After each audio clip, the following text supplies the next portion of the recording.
handful of presenters, a mass of microphones, and a whole load of talk. This is TigerTails Radio. And good evening, ladies and gentlemen, boys and girls, and welcome to another delightful, delectable, and otherwise entertaining episode of TigerTails Radio. I'm your host, TK, and in the studio, we should have a Felis. I'm here, surprisingly. We should have a Xavier. Hello? Yep, he's there from the world of the internets. God love the internets. And I am your host, TK, as I said. This is TigerTails Radio Season 8, Episode 35. And you may or may not have noticed... we have A, we have chips, and B, I'm a tiger at last! Woo! Face Rig have done the thing. They've made a tiger happen. Happy days are here again. And I've also got the tune in my fucking head, TK.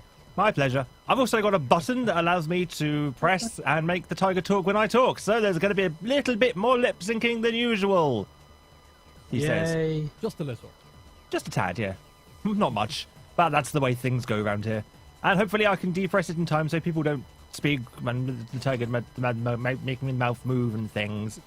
When you did the whole, I hope I can depress it in time, and at the moment the tiger sort of did the cat thing of tongue partially out, and your lips were closed. Yeah, well, the tiger's cute, so yeah, whatever. Haha. Yeah. Greasy foods. Of course. And in the background, we do indeed have Felis eating chips. I would be eating chips as well, but I've got to make sure I press a button. So yeah, that's going to be fun. Well, I have literally nothing to do because my tablet is currently waiting to charge up to a high enough level to install Android 5. Okay. Yeah, he can fuck off. Because I was lucky enough to somehow get into the first week of rollout, so... You're rather quiet yeah. today, Felis. Am I? That's because his face is not near the mic. How's this? Much better. Waha. Waha indeed. Although your head is covering up studio. Yeah, I had noticed. Ow.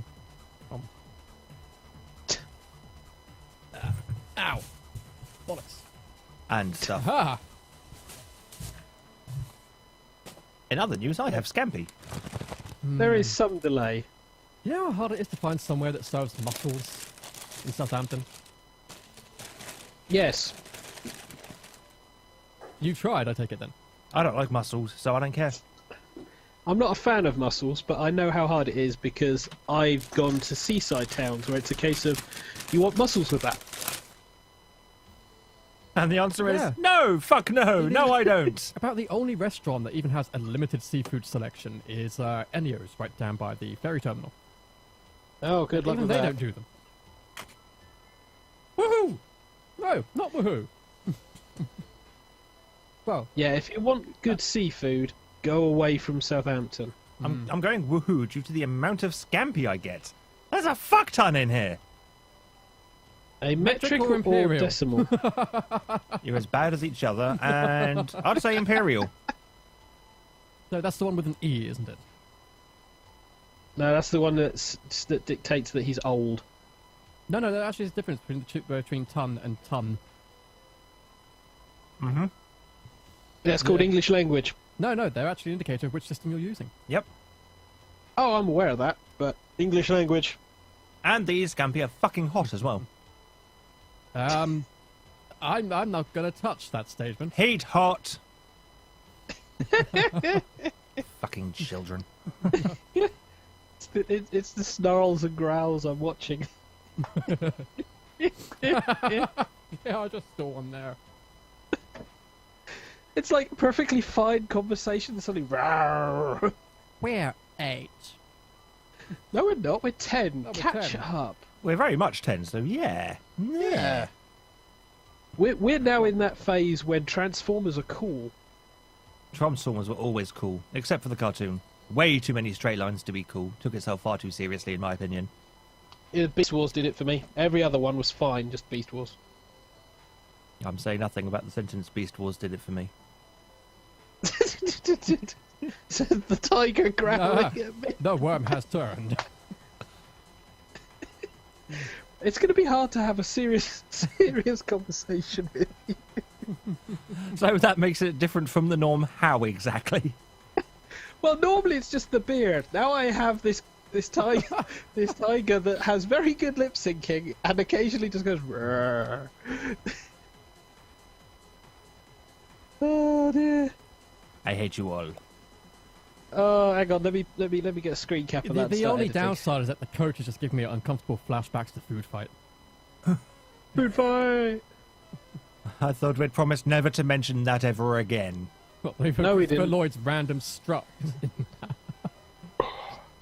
So, while we eat, how was your week, Xavier? Num num num. My week. What the hell did I do this week? Got wet. Jesus, did it rained? Ooh, it's installing. Yeah, so they're stuffing their faces. I'm talking to myself. Yes, it No, rained. no. It rained terribly. How rain was it? It was very rain. Now, Did I it make thought you that, moist? much like the rest of the cast, you had purchased for yourself a fine hat? I'm not going to wear my hat in the rain. What it's there for? To die in the rain. No. Protect your head from the elements. Except fire. That's one element you want to avoid. And Earth. Earth is not too good at that as well, because you need a hard hat for that. Yeah. I would say, try to avoid the element of surprise, but And the element of fear. That's not a good one either. that's not an Oh, element. good God. Totally is. Hold on, we're coming again. I'm gonna So, be yeah, scampy. it's been a lot of rain. Work's been interesting because they're still working out schedules, depending on whether or not you want to annoy TK. And Well, they're you've trying got to figure out the forms best and way, chips, so- best whens to have staff, and it's still not quite working. Although today was a case of there was an accident somewhere in Stockport, so apparently they started sending people on the phones home early, and it's like, what? Hello? Hello, we need staff to answer calls. Don't send them home early so they can get home at a reasonable hour. I also like how a random stranger has had an accident. All of you enjoy some extra time off. Woohoo! It felt like that. That's how it felt. So yeah, there's been that. And that's sort of institutionalized Schadenfreude right there. I've been catching up with my TV, so I've caught up with Constantine, Flash, and Shield. So Oh, being including to have a episode 4? conversation. Did you catch Feast of Friends as well then? Feast of Friends. Yeah, 4th episode. Hunger Feast of Demon. Friends. No, because it's not been uploaded yet. You're checking ECTV, aren't you? Strangely enough. Yeah, surprisingly, they've been slow with the Constantine updates, so I've had to go to Pirate Bay. I like rainbows.co.uk is the current working proxy. Or Amazon Prime, which still doesn't fucking work on a Nexus tablet. Sorry, which one did you say was the working Pirate Bay proxy currently? I like rainbows.co.uk. There's another one as well that I use. It's like helping people out or something. I actually prefer the I like rainbows one. It's so happy. That says a lot about you, Felis, that you like rainbows. And I'm the gay one, apparently. Yeah. Apparently I'm a very enthusiastic ally. Can TK attest to this? He's Yes. thinking about it. So I'm eating scampi. My brain is not with it today. Yeah, so Tika just sat there wondering, can I use the sentence, a gentleman doesn't cottage and tell? No, but apparently you can. So yeah, I mean, I've been catching up on TV. I've done bits and pieces of gaming. I saw the guys on the weekend, which was brilliant because TK was nano-reaming. Mm-hmm. So he was in his room writing. Hedgie was either can we asleep say or watching. nano-rhyming instead of nano-rimming because, reasons. Yeah, that is Rimming. rhyming as opposed to rimming, yeah. And there was Children in Need. Which we had on as background noise and then blatantly ignored, apart from the Doctor Who shit and the Tom and Jerry, which was actually quite awesome. I hear they raised a record amount this year. Again, Yeah. Again, yeah. as they do every time they do this thing. So there was that over the weekend, and I played a few games. I did some editing during the sit-in. I mean, write-in. Well, And it was great, because apparently I met the Hat Stealers. Mm-hmm. So, how was your day? Nom, nom, nom. Ah, no, drop the chip. Oh no, I disaster. rescued it. When I say rescued it, I mean I kidnapped and destroyed it. Yeah, And but then mostly fed I've been it. staying in because this stupid weather. Apparently, it's going to be the wettest again, December. Who says? So the weather, apparently. Was it the Express that said this? Because if the Express says it, you're pretty safe to ignore it. Yeah. I generally ignore any weather comments that go beyond the "it's raining in an hour's time" because the variable has increased to the point where it's a case of. Yeah, I live in Bournemouth. People go, "Oh, it's going to rain tomorrow." I walk to work, and it's a case of I've walked to work in a coat, a jumper, and a t-shirt, and I'm sweating my balls off because it's sunny. They never said it was going to rain while you were out in it. Or at all during the day. Yeah, whatever. I just go with Yeah. Yahoo weather. It's the only good thing they still do. So aside from that and playing a couple of games, it's been a quickish week, but there's just a lot of weather. A pretty relaxed week. Mostly. I mean, this week I'm doing the cleaning at home, so I've got to make sure I'm keeping on top of that. I've already done the vacuuming. I now just need to clean the bathroom and clean the kitchen at some point. Yay, housework. I think that's probably a signal to move on before he has to. He's gone with weather, house cleaning. Quick, we're running out of topics. I'm filling whilst I'm waiting for people to stop stuffing their faces. You're going to have a long wait, boy. Felix, how was your week? Felix has put his thing down to one side. He can go next. I finished my chips. My week was filled with pain and ear puffs. Ew. Yay? For you, perhaps, because you enjoy pain of others. There is a slight sadistic bent with me, but also slight machistic bent with me. But hey ho. Schadenfreude. Almost as Essentially- tasty as this scampi. Essentially, I've contracted an ear infection, which is most painful. So did the worm make you do all of the strange and wonderful things that everyone told you to do? There's a reference you're making, but I can't think what it is. Oh. Uh? Did you go see the doctor and did he say he was not a scientist? Well, he seemed to check off everything else on the list, so I trusted him. The temptation to press mute is so strong. So strong. So yeah, I've sort of had to put everything else on hold and make sure that I've got all my medications going. Did you follow me and Felix taking over a Facebook post from Lindsay? Or Twitter I did post? I show can't him, remember what it but he was. doesn't understand. He just knows that those are all names because we did the whole capitalization of proper noun thing, and therefore there must have been some kind of pun which was terrible. And it all I still started- like the fact that it was a case of you've just set yourself up for just me to say, yeah, but isn't it cooler in the other roof? The thing is, it all started because Evie now sees bad puns everywhere on the internet and blames me. That's because it's your fault. Yes. Have I somehow joined the internet pantheon or something? No, you're the person who does all the bad puns. But I didn't do that one. It doesn't matter. You reference puns, often bad ones. It builds character. You say it builds character. There are many things that build character. Puns are not one of them. Yeah. I also spent a fair amount of time playing Grand Theft Auto 5. Oh, good call. And realizing that most probably they should have made the entire game about Michael. Jackson? No. DeSanta. Why not, Jackson? That would have been a weird game, but it could have had some interesting bents to it. And the music would have been good. Or Michael Jordan? Music less good. But massive amounts of airtime. Airtime's good. And a much wider reach. As the tiger starts doing. You've got to give Facebook its credit. It's watching me eat, and it's desperately trying to figure out what to do because of it.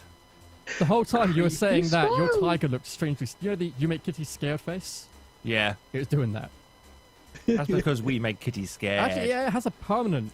In the eyes, You Make Kitty Scared. Just move your head up ever so slightly. There we go. You scare me so much! Meanwhile, I've just caught the reflection of your still uneaten hinder thing. Yeah. And it looks like that husky is currently trying to ascend, and the stocks are indeed stopping him. We got to keep these huskies in their place, you know. You know what an unwieldy husky is like. So you've still been playing Grand Theft? Yeah. That sounds like someone trying to get the topic back on track. I can't sleep very easily right now, so... Well, I can't sleep very easy, you mean at all? I roll over on my side, and I wake up going, fuck, ow. Yeah, I remember that. That was called tooth pain. Who's ow and why are we fucking them? Because raisins. Raisins. Delicious raisins. Other than that, how's your week been? Not as stressful. Sorry for some. You know, we've had the pikey midget out of the house the entire time. He actually only just returned as I left for the show. Aww.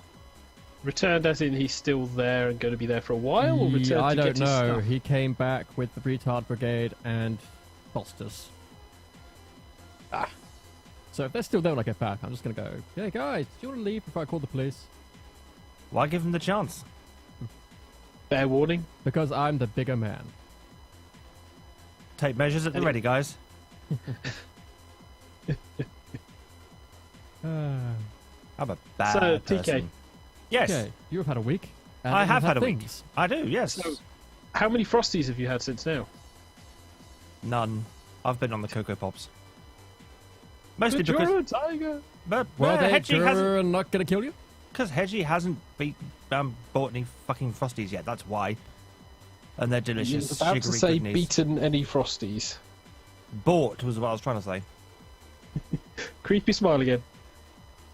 Yeah, he's new, this tiger. I don't think they've quite figured out how to work him yet. And he can't have any props either, which is a shame. Oh, And I can't customise his Weird. colours yet, so I can't change his jacket colour. we're still stuck optimizing all my apps at the moment. It'll take a little while, but you'll get there soon. Yeah. Basically, for this episode, Felis is the guardian of a majority of the news, and he can't see any of it because his tablet's updating. Not that we're filling at all. Not in the No. slightest. But then this week has been busy for me. I've been doing NaNoWriMo quite a lot. I've been pretty much on my word count. Today I've slacked horribly, and so my word count by the end of the day will probably be lower than it should be. And on Wednesday, I'm popping up to Didcot to visit Kai. And so I'll be taking a portion of my project with me and going, look, you can read the things. Pardon me. Kai will go about bloody time. Yeah, but the place I'm writing about is this little village called Windrush. I thought, completely fictional name, lovely, make a nice little village, make a nice little forest, make some shenanigans go on in there, all will be good. Kai then sends me a direct message over Twitter a few days ago, saying, I was just driving home from Cheltenham and I came across this sign off the A40 saying, Windrush 6 miles. To which my response was, fuck. That name is obviously not quite as fictional as I had thought. Bother. It turns out that Windrush is this teeny tiny little village not too far away from Didcot, and it got its name based on the river Windrush that runs pretty much through it. If J.K. Rowling can just, use place names, you can too. Yeah, but mine's highly fictionalized, not kind of semi-based in the real world like her stories were. So that's annoying.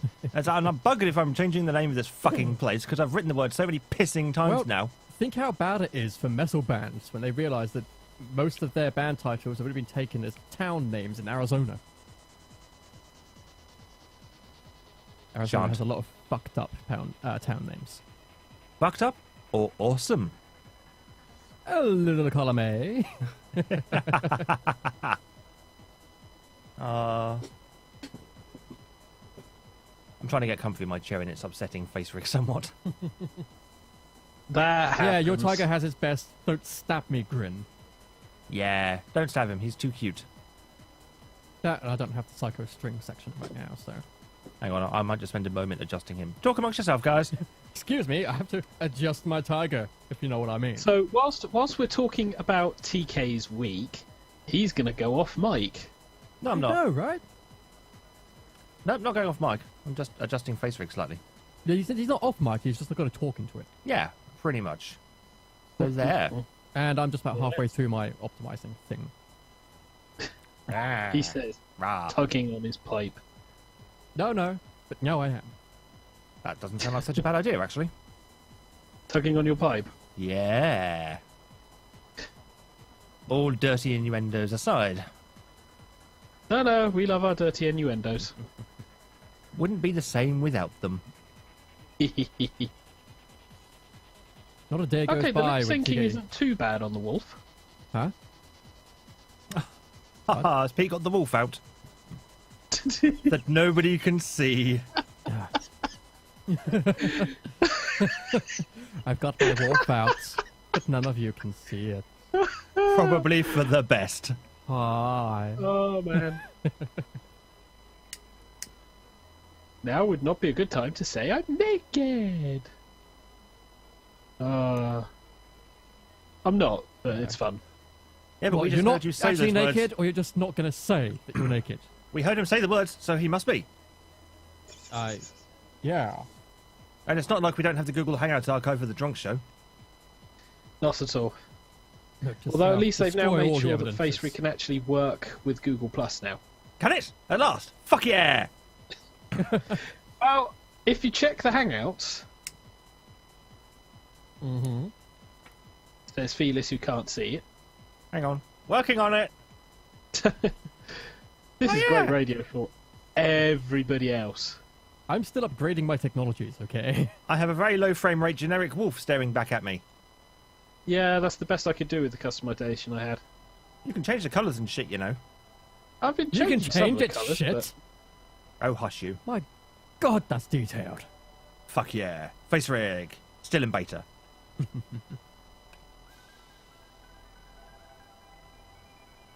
Ah! Well, you What the fuck realise have you that done there, Pete? You've made it go all pixelated and weird and shit. you guys I realise just changed the that, background and suddenly it's gone nuts.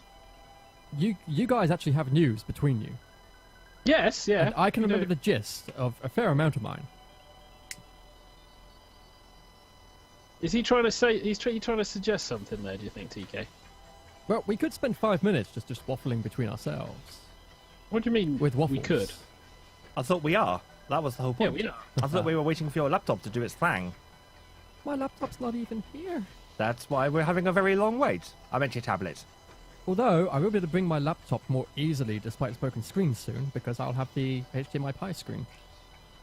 I can I just thought you rest had on it. the lap dock thing, though. I thought that was doing the Yeah, job. the laptop isn't quite as portable for everything else, with the bag that I've got. Excuses, excuses. Anyway, I believe his subtle suggestion is that we should head into the gaming news. Oh, capital idea!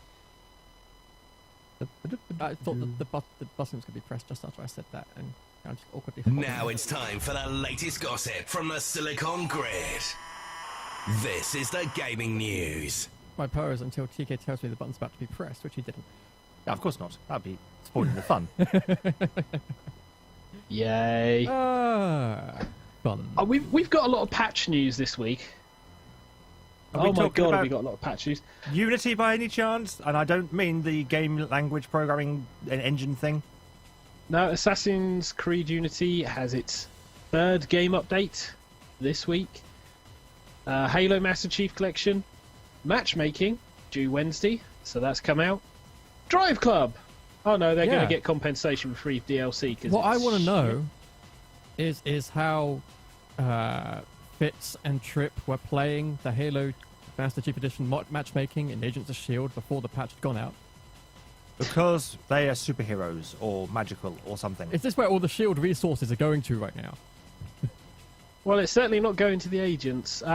It was a rather nice bit of subtle product plugging, because they didn't draw that much attention to it. No. They're just playing it in the background. Aliens Isolation gets a patch, which apparently leads to issues on PS4. But PS4 has Surprising. got a lot of issues because of the latest patches anyway. Yeah. COD Advanced Warfare patch to include bug fixes and connectivity optimizations, as well as saying they'll get dedicated server support. Do you remember back in the olden days? Way back when we had cartridges and we didn't have our consoles connected to the internet and games were actually completed before they were released. Do you remember those days, Pete? I remember those days, so it meant if there was something broken in the game, you were stuffed. But it generally meant they went through a half-decent QA thing beforehand to make sure there wasn't anything horribly broken in the game. Action 15 They were also excluded. a lot less complex back then. Yeah, but Well, generally... they were very formulaic in terms of what they were doing, because if you think about it, you had the side-scrollers. So you say very formulaic, and then you look at X Shooter X. You couldn't get more formulaic if you bloody tried. Oh my god, I still want to play X Shooter X. It's a brilliant game. You should play it. When I say formulaic, I mean in its base construction, because if you remember, it's like all the 8-bit and the 16-bit platform-based. A lot of that had A lot of these very things set use the ways it was same done. base engines to get along with. Yeah. And if you But need a then new when you engine, start it was looking pretty at what they're easy to doing make back with then. things like the Unreal Engine, it's now at the point where you change the code for the menu screen, you have people floating through the floor, Yeah, Assassin's Creed. resurrecting ships. No faces. That was terrifying, that one. It's when you then look at the portraits and they also had no faces. It's just these eyeballs and lips, and you're thinking, oh my god, it's like watching the Song of the South again. Except not, because there's daylight this time. But it's a portrait. It's not a character model. It's a portrait. That should be a flat image. Should How and the are. hell? It should. Oh, dear. Oh, DJ's got some news in channel. He says Desert Bus for Hope 8 is currently running, and they've broken their $2 million lifetime total mark. So far this year, Awesome. they've raised $228,789 at this moment. So, Awesome. give or take for the lag, that's probably gone up a little tiny bit. I've got So all, if you want to all my watch them icons play have Desert Bus changed. for 8 hours straight, or No, they more, play it for fucking ages. It's not just for 8 Mm. hours. They play it for bloody ages because they're mad. Mad people. pretty much. Although it is an awesome little game. So do you have any news you want to kick-start off then? Because pretty much it's mostly been patches this week. I've got a couple that Feeler sent my way. Let's see what I can find. Give me a second. Do you want me to kick in with a little bit we can chat about whilst you're perusing those? Yeah, go on then. Just after the last show, President Obama came out with a... I didn't know he was gay. Ha ha! Oh. He released a statement in which he said that he was very strongly in favour of net neutrality Yep. and urged the Federal Communications Commission to implement rules to make sure the internet is kept free, open, and free. But didn't you know net neutrality is the Obamacare of the internet? Yes. Oh, led God, until yeah. the next day with Ted Cruz sat there. Because Obama's for something, most of the rest of the government have to be against it. Just because. Just because. Because- Reasons. Excuse me. And which he did basically say, net neutrality is Obamacare for the internet. Do you want your internet to run at the speed of government? I don't think so. Wait. What they should do is Obama should say, hey, I support breathing. And then see how many conservatives we can kill off. Yeah. What was The I used to make a thing joke is- back in the day that, if Obama gave everybody superpowers, the Republicans would be against it on the premise that if everyone's special, no one's special. You're just ripping lines from The Incredibles now. Yes. But if I remember, though, it's the sheer fact that he got ripped apart for comparing the health issues and the fact that in America people don't have NHS healthcare. That it is literally a case of you have to pay for your healthcare to Yeah. having access to a kind of Well, the funny effectively thing it's is, becoming a utility service. They're complaining about health insurance premiums going up this year. The annual premium increase has gone up by about 5%. Shocking that. Yeah, the lowest increase in over a decade. And the fact it will increase because people Yeah, claim. these things will increase anyway, but the fact is it's the lowest increase for quite some time. But But it does make me wonder because the guy came out with this ridiculous statement, and the only thing that could have been comparable to the internet comment was the fact that the website for Obamacare went down because so many people went on it. yep. That's the only suppose so, comparable the- thing that they could make a comment. It's like, how are you? How are you in government? How? Even the other Kind of thing. Republicans have turned on Ted Cruz at this point. Like rocks and trees and Hang on, I've got a Fluffy It's animals. it's very simple because he mentions Obamacare in his statement, pretty much just to rile up all of the kind of Tea Party-like supporters who think, "Oh, Obama! Well, we must be against this then." That was pretty much the only reason he used Obamacare in and the his thing statement. is that the reasons he used against net neutrality are the very reasons why everybody else is in favour of net neutrality. He's a American moron. politics. Yeah. But yeah, Alex Jones, about the only person who's agreeing with Ted Cruz at this point. The rest of the Republican Party have just thrown him under the bus at this point. Maybe Well, the all these desert buses. bus. His Facebook page has just exploded with you know, like Mr. A. Ginny M. God damn it, Ted! Stop making my party look like morons and look up net neutrality. It doesn't mean what you and your speechwriters think it means. The Oatmeal did a fantastic comic about it. I thought that There are that should be shared. libertarians telling him he's a moron. That's like amoebas telling germs that they're stupid. Dear God. Anyway, have you found the news yet, TK? Well, Felix did ping me a bit that doesn't want to load for some reason. Which one? The Sonic one. I'm just trying it again. Aw. It's Oh, yeah. why video game releases are on Tuesdays.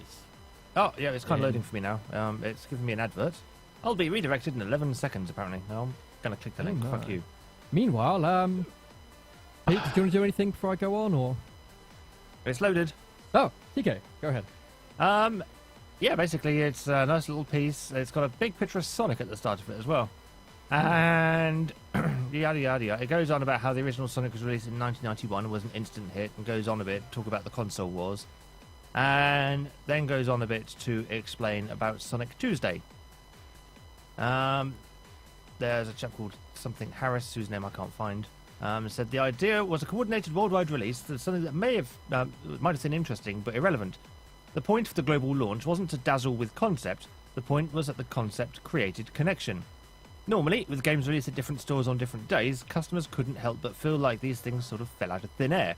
But to know the exact date that something would be arriving, and to have it circled on the calendar ahead of time, gave the gift of anticipation. So yes, it was a marketing ploy, but it works in the same self-fulfilling way as a blockbuster film did. They're not called blockbusters just because of their budgets, rather it's because of the event-like don't be left out way that they are marketed, which makes people rush to the theatre after opening weekend. For opening weekend. Which then makes more people rush to the theatre when they hear about how big the opening weekend was. The art of the blockbuster is the way it popularises something before it even exists. And though Sonic 2 was still months away from completion, Sonic Tuesday gave the company an opportunity to unleash the biggest blockbuster the video game world had ever seen. Now, for those of you who don't know, Sonic Tuesday was a date on a Tuesday of which Sonic 2 was released to the world, apparently all at the same time. And for those of you who know how to do the level select sheet in Sonic 2... It's on Sonic 2, it's the fucking sound effect things, isn't it? Yep, you go to the sound test and you play 65, 9, 8, 19 or 16 and then something else. Whatever happened to the beautiful simplicity of up, down, left, right, A, start together? Oh, I know, right? Yeah, so you play some songs in the sound test, which I can't remember off the top of my head. I expect someone in the channel will be able to quickly correct me because I got the numbers wrong. And I then... don't know, I just remember the Super Sonic cheat. Yep, and then once you do that, you do the Sonic Tuesday into the sound test that appears in the level select menu, and you get to activate debug mode, which is good fun, and you should play with it. It's brilliant. And the debug mode. But because of that, then we started to get games coming out on particular days. In America's case, definitely Tuesday. Hence why the US PSN updates on the Tuesday. And apparently it all spans back to Sonic Tuesday. So we can all blame Sonic. Yep, so that's something else that Sonic's done to fuck up the gaming industry. But then Mortal Kombat's done the same thing, because Mortal Kombat had Mortal Monday for the console release of Mortal Kombat. So it's one of these things. Yeah, I well, like you get a this. day, you go with it. But moving on, FIFA 15 is the current most recent game to have been confirmed that's blocking the PS4 share play feature. So this is added to the list of games, including Call of Duty Advanced Warfare, Call of It's Duty also Ghosts. banned brand names, lewd jokes, and war criminals as your manager names. So you can't be Osama bin Pepsi. Laden. Well, no, but it does lead to many, many jokes like, hey, what does Adolf Hitler have in common with Dick Hole?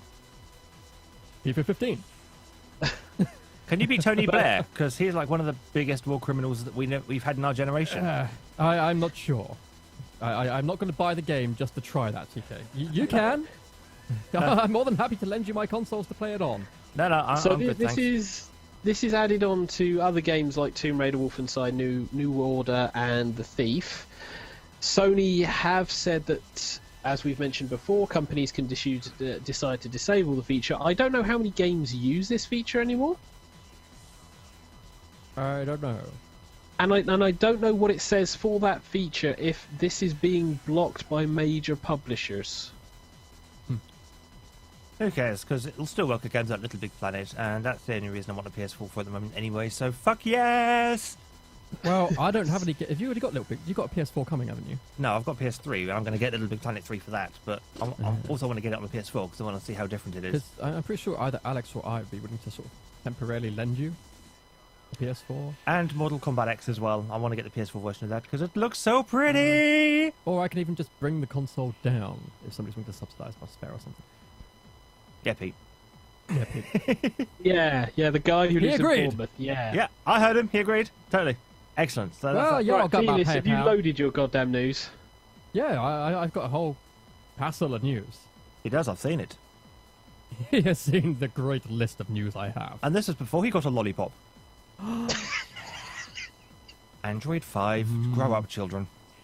I kind of like how if I want to hold press something, it sort of slowly grays out to let me know how long it's going to take.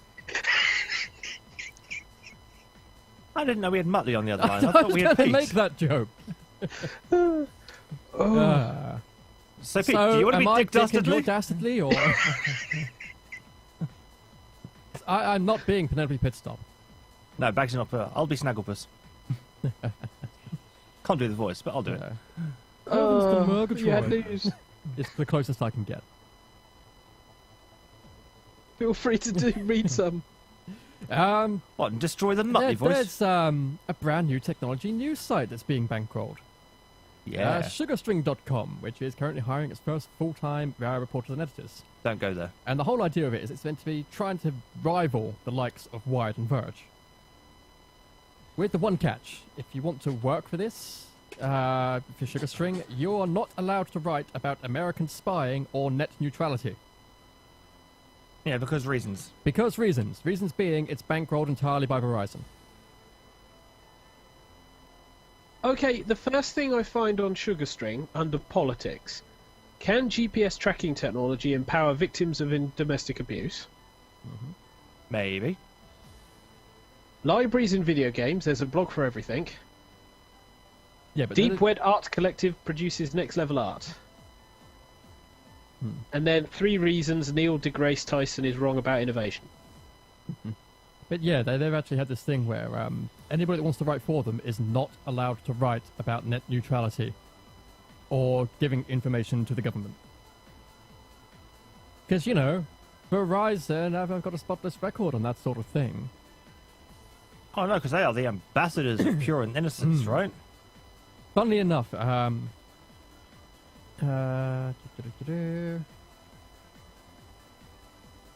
yeah, they're basically it's a double standards thing. They're allowed to write about spying in other countries, for example, Chinese surveillance.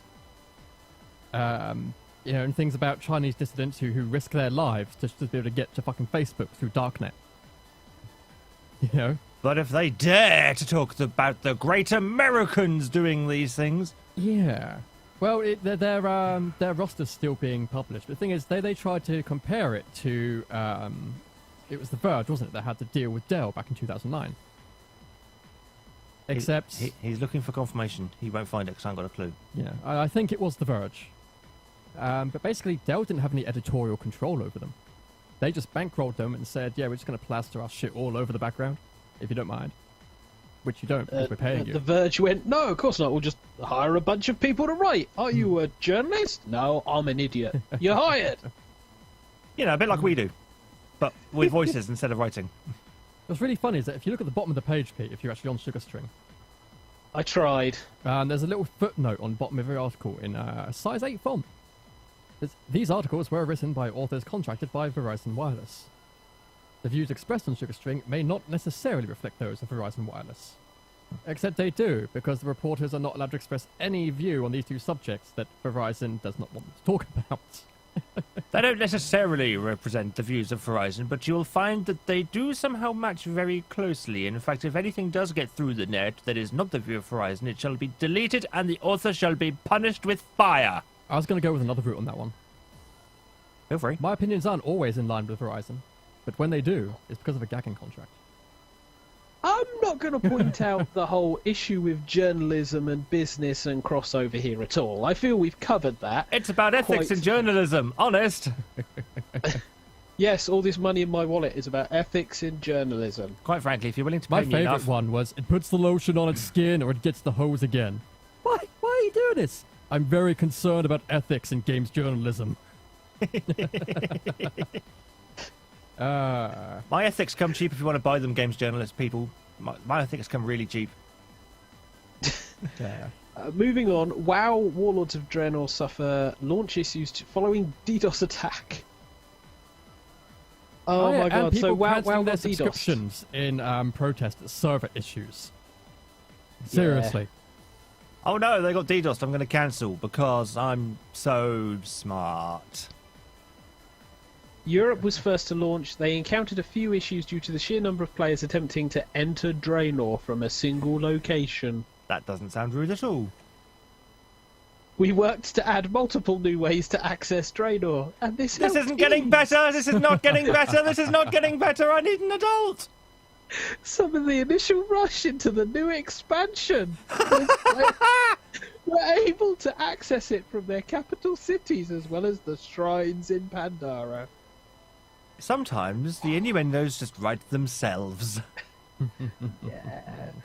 It's also currently working on other issues, including instant servers timing out, which is impacting on dungeons, continent server issues, resulting in player not found and disconnection issues, and garrison server issues, resulting in phasing and performance issues. So generally, things falling over because they forgot they used to have a lot of people. Back in the olden days when WoW was popular. Yeah. Ah. I've heard some good things from the few people who've managed to play it. Yeah, they said how nice and peaceful it was. Yeah. It's literally back to the old days of WoW. It's a case of it's a lovely game if you can get in. Yeah, no. Yeah, I'm old enough to know the half-hour queues for this game. Seriously, no. And the 5 billion year wait time to download the 8 trillion gigabyte patch. Oh If god, you were yeah. there at the very beginning, BlackRock server. That is all. We don't talk about that anymore. You remember how hard it was just to, if you made a character on BlackRock, how hard it was to fucking get into that server, right? We don't talk about that. Is this Seriously. because you were burnt, Pete, or was it because neither of us played it and therefore know nothing about it? It's one of those things where you think, oh, I want to play with my friends on that. I'll load up a character for that. It will be awesome. 2 hours later. Oh god, I'm what gonna have they play a done to the new different game. keyboard? Why is the new Google keyboard all white and circular and shit? Because don't white like in this. circles? I don't like this at all. Because Google. I'll see if I can Because change they've the realised options your on that. weakness. His weakness is circles? Apparently. Oh, you learn something new every day. Although, the, He's weak in the circles. I suppose it's better than being weak in the knees. True. Anyway, Sony announces cloud-based TV service PlayStation Vue. So this will launch in America during the first quarter of 2015. The company claims the service will provide live, on-demand and catch-up TV with powerful user interface that delivers unprecedented personalization and simplicity. So you're going to be running that through PSN, yeah? Yeah. With the And maintenance. we'll just yeah? watch it fall over. Oh dear. Users will be able to save shows to the cloud without storage restrictions. And shows tagged as favourites will automatically be accessible for 28 days after they air. The View will launch commercially in the US first quarter, following an invite-only beta kicking off on PS4 and PS3, with a phased rollout in New York, followed later by Chicago, Philadelphia, and Los Angeles. The service will be available on iPad shortly thereafter, and on other devices. Slowly but surely. SCE CEO Andrew House said, "Everyday TV is about to become extraordinary with our new cloud-based TV service, PlayStation View. Reinvents with the traditional viewing experience, so your programming effortlessly finds you, enabling to watch much more of what you want and search a lot less." So it's a bit like the old Play TV expansion that they had for the PS3, except this time it now takes the job of being your catch-up device as opposed to just being something that you plug your TV cable into. It all does it over the interwebs. Well, it's looking more and more like a service with the PlayStation brand than anything else. So can you watch live telly on it? Hmm? Can you watch live telly on it? Yes, apparently. Awesome. Whether or not that is true, I don't know. But this is American service, so God knows what ours will look like. If we ever get it. So, Felix, Hello. have you any news? We've established that I have plenty. I'm just going to get a drink. BRB. Could you get me one as well, please? I'm getting a drink of water. No. Would you like water? No. I can provide you with water. I'd prefer something hot and delicious. Well, I do need a wee. So, Are you implying that my wee is not delicious? How dare you? Well, you're not Certainly tea diabetic, so it's flavoured. not as sweet as it could be, and I might have been drinking a lot of pineapple juice. I haven't, but I might have been. yeah. But on the other hand, you could have been on an all asparagus diet. Oh yeah, I'm not that. No one is that evil, surely. Felix, So you know I if you've will, been on an orange I will asparagus. kindly pass on your offer of a warm glass of Peachwasser. How about a cold And- glass of like chilled proper water? No, I'll make myself a drink in a minute. Okay, cool. So news first then, Felix. So, responding to all of the widespread criticism about the less than stable Assassin's Creed Unity, Ubisoft have reached out to the BBC to try to explain how we're working to change the way we work with game reviewers and gamers. Did you read the BBC article about the crashes? No, Ooh, yeah. not Stella, I assume. Nope. I've got to stop speaking like that. Yeah, they said, we are working to adapt our services and communications with consumers accordingly, both by changing the way we work with reviewers and by offering customers open betas or other early access to some games, all so that they have the information they need and want. This is all, of course, the biggest issue out of Unity was the weaponized embargo for reviews, Yeah. which Ubisoft tried to explain was driven by the changing nature of games. Having the online elements available and having populated worlds is essential to creating a representative and complete experience for reviewers. Achieving this prior to launch is incredibly complex, which is why some games are being reviewed much closer, or as was the case with Destiny, even after the game launches. There's a difference here. Yeah, the biggest Destiny problem... was reviewed a lot- before and after release. Yeah, a lot of the reviewers had problems because the only copies they got of the game was the Xbox One, Yeah. That, which as well when they as that, got other copies... Assassin's Creed Unity doesn't need a populated world. You have 4 dudes, at the most. Yeah, it's not even multiplayer. No. So this is just sort of full damage control they're trying to do to spin this as a good thing. And no.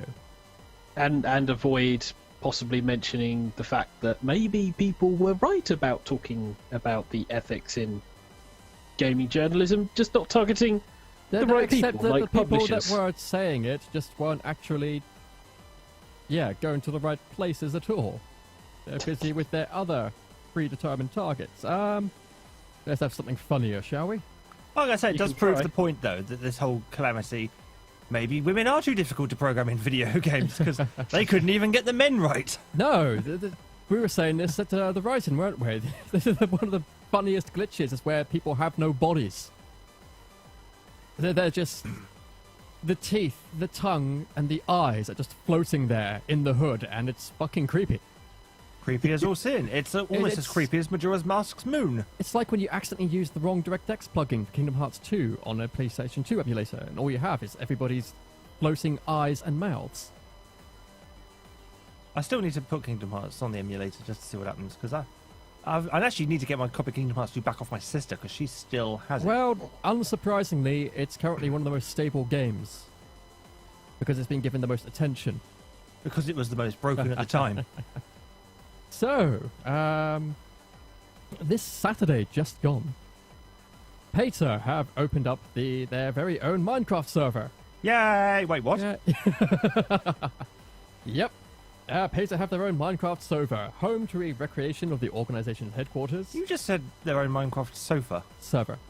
You said sofa. Server. And I'm thinking sofa would be a far awesome thing to have for Minecraft. That would be... If we all pull together and buy enough of the Minecraft bricks, we can build a Minecraft sofa. No, I was thinking more like... I have just friends in engineering, we can make this viable. I was thinking more like getting like creeper skin sofa coverings and things like that. Because that would Just be buy awesome. leather, that's technically creeper skin. Given that they were pigs, originally. Way back in the day. Yeah. Vast vegetable and flower gardens, an abandoned circus and slaughterhouse. Wait, there's a Minecraft slaughterhouse. An abandoned. Oh.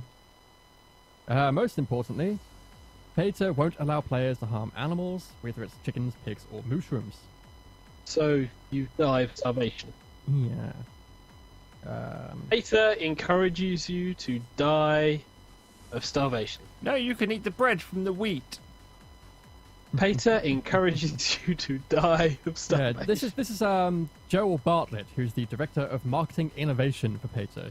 Priority number 1 is that no animals can be harmed in Pater's Minecraft. How do they stop you, though? How will they stop people from taming ocelots and wolves? I'm fairly sure. What about creepers and ghasts, who are ostensibly wildlife?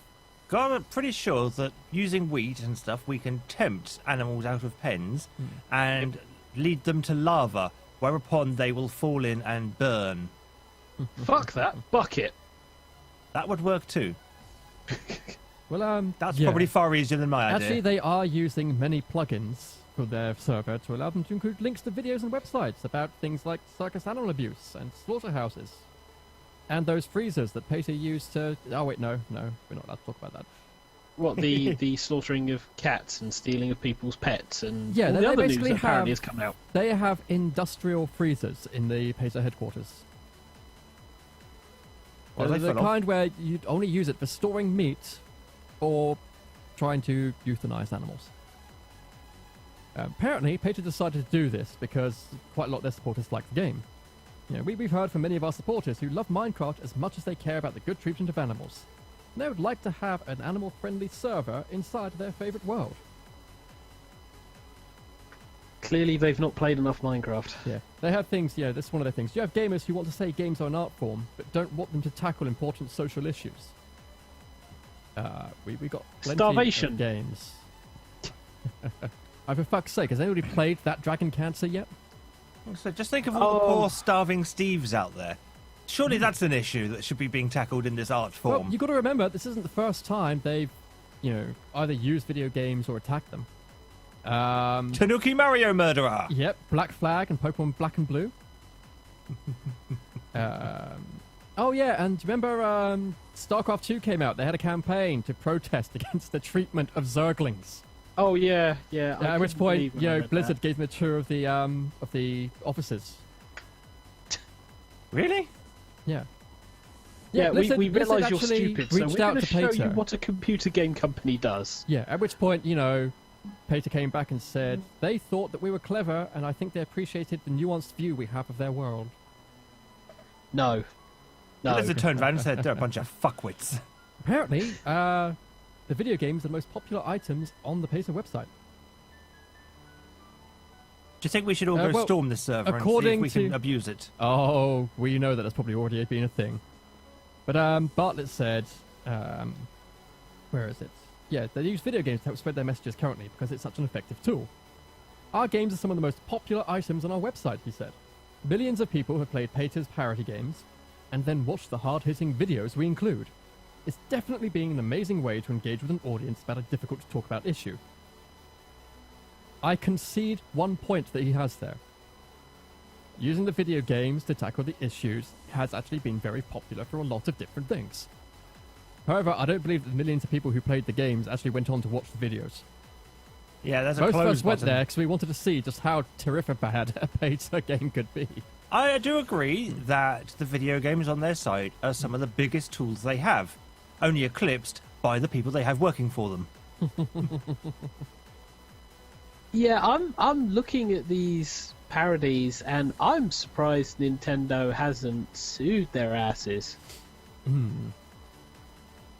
Because, Well, technically, Oh. it is for parody or criticism purposes. And seeing as a lot of the games they make, despite their major headquarters being in the UK, most of the stuff they do is based in the US, where the law is a bit more favourable towards doing these things.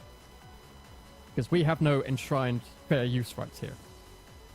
But surely Nintendo, the Japanese company, may have some leeway in the fact that these games are available for their Japanese audience, and therefore there should be something in place so that Nintendo of Japan can bring down the heavy lawsuits upon the company that's defaming their name.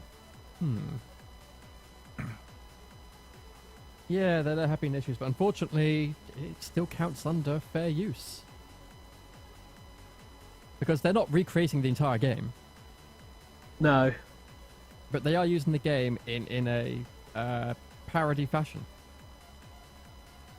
Well, And in they're a not making fashion. money off it either, which is also one of the big things. For example, Cooking Mama. Mama kills animals.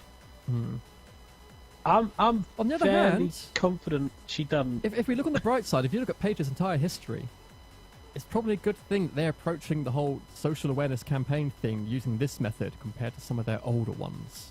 Hang on. Oh, there. what, throwing blood over people? Yeah. Throwing blood over people, sabotaging meat plants. Got a question about the games. Go ahead. Do the games mention any named characters, for instance, Mario or any of the Pokemon by name or anything like that? Or even indeed the word Pokemon? They Yeah. actually, I can't remember if they did use the names or not. Because if they do They use did. the names, then okay, the games themselves might be classified as fair use, but it's still trademark infringement, and Nintendo still have grounds to sue. Pokemon. P-O-K-E. Apostrophe over the E. Mon. It's actually an Black accent. and blue. Yeah, that sounds like a grounds for lawsuit for me over copyright trademark infringement. Super Tanaki 2 Skin 2D. It's Mario. It's Mario. Yeah, but it says Super Tanuki, so it gets away with it. No, the face is Mario. Well, yeah, that's what then comes under the parody. But fairly sure that as long as as long as they don't use any of the trademark names, they should be able to get away with it under the parody law. The moment they They start also using have trademarked Ronald words, McDonald. huh? They also have Ronald McDonald What in the Mario game? I don't see how they're in linked. the Pokemon game. Really? What does he do? Mhm. Make Pokeburgers? You know what's funny is that, the double standards of Pater are ridiculous. And yeah, they made sheep, cows, and everything else invincible, but, skeletons, pigmen, all that, you can still kill them. They protested Zerglings. What about the poor fucking zealots, huh? Dear God. Yeah. Moving on um, in terms of game news. No, I was just thinking, we don't have to kill all the animals.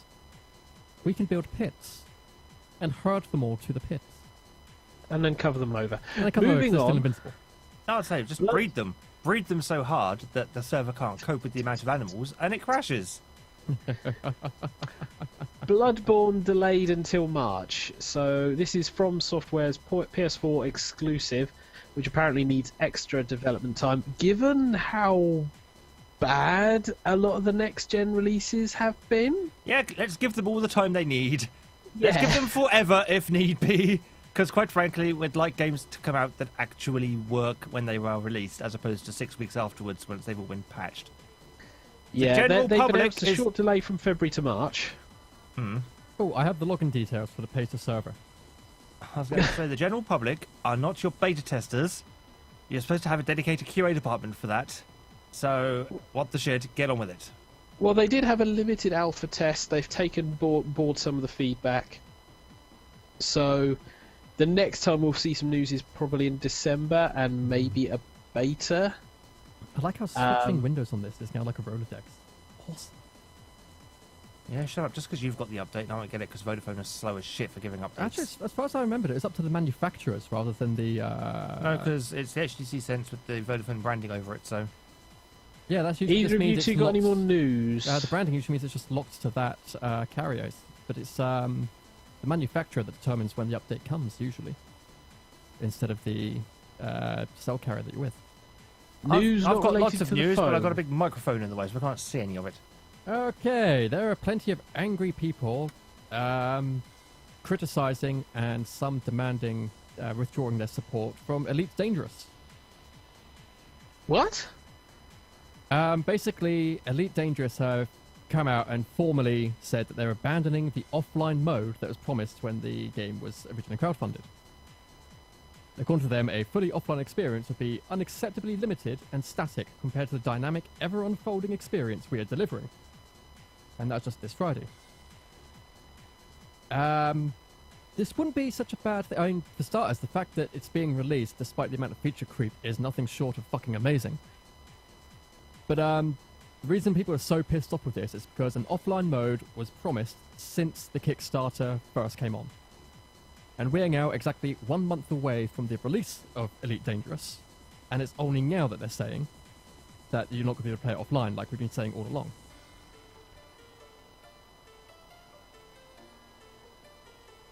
I don't know what to say about that, because Well, to be yeah. honest, Elite was fun Yeah. as a single-player Well, game. I can see why people are so pissed off, given the the short notice they've got that a feature that many of them paid for on that premise has now been taken away. That'd piss me off if I paid for it, because it's coming out on December the 16th. Yeah. But I played a shed ton of Elite on my own. Like I say, you remember trying to play Elite Frontier and trying to get off the fucking landing pad because you Yeah. forgot to ask for permission that time? We're playing the original Elite and you don't have a booklet, so you're trying to figure out where the fuck to go and what the fuck to do. You fire a missile at the space station, everybody kills you. Oh, I did that to get loot. Yeah. Well, I just chose a direction and just went straight into witch space and ran out of fuel and drifted for 5 hours before I died. That sounds like a typical game of FTL. I mostly watched my brother play this, and then I played the original Elite. So I think having the opportunity to have a single-player option would be nice, but the option of being able to play with people is kind of one of the things that is being a bigger thing with games now. I don't know. I mean, I was never going to pick up and play on this, I suppose, because it's one of those games that, for me, was very much in the moment on the old Amstrad. Yeah. I like that Amstrad. The old Amstrad CPC. We all have fond memories. Who else played Roland in Time? No, I only ever had 3 games, and it wasn't even my console. I had Roland in Time, Elite, the music making programs. I had Marsport, which was one of those games. It was one of the first ever games to have preloading as you were playing. We had Robocop. I remember that much. Oh god, Robocop. Then I went onto the Commodore 64 and started playing, Darkman and all that good stuff. Any more news? Did you from not the ever play Monty on the Run or anything like that? What? Monty on the Run? No. You missed out. That was good fun. Yes. The United States have charged 4 men, 2 Americans, a Canadian and an Australian, with hacking into Microsoft and US Army networks to steal software and source code for new games and the US Army AH-64 helicopter flight simulator designed to run on the Xbox game console.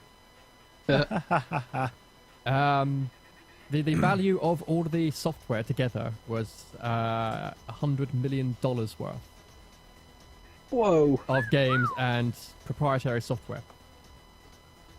This also includes stuff that's technically counted as military secrets. Oh, you're not because getting that out of jail. simulators and other stuff that they're using. I kind of want to hack into a Formula One server and just to get their simulators and things, because that shit sounds impressive, and I want to have a play on it. And of course, the army sometimes gets sent in advance copies of unreleased games, so that people deployed or on service at the time actually get this shit when they want to for their R&R time, because they like to take care of the troops in ways that they can. So Knowing most counterfeiters actually usually try to get into the US databases first, try to get hold of this shit.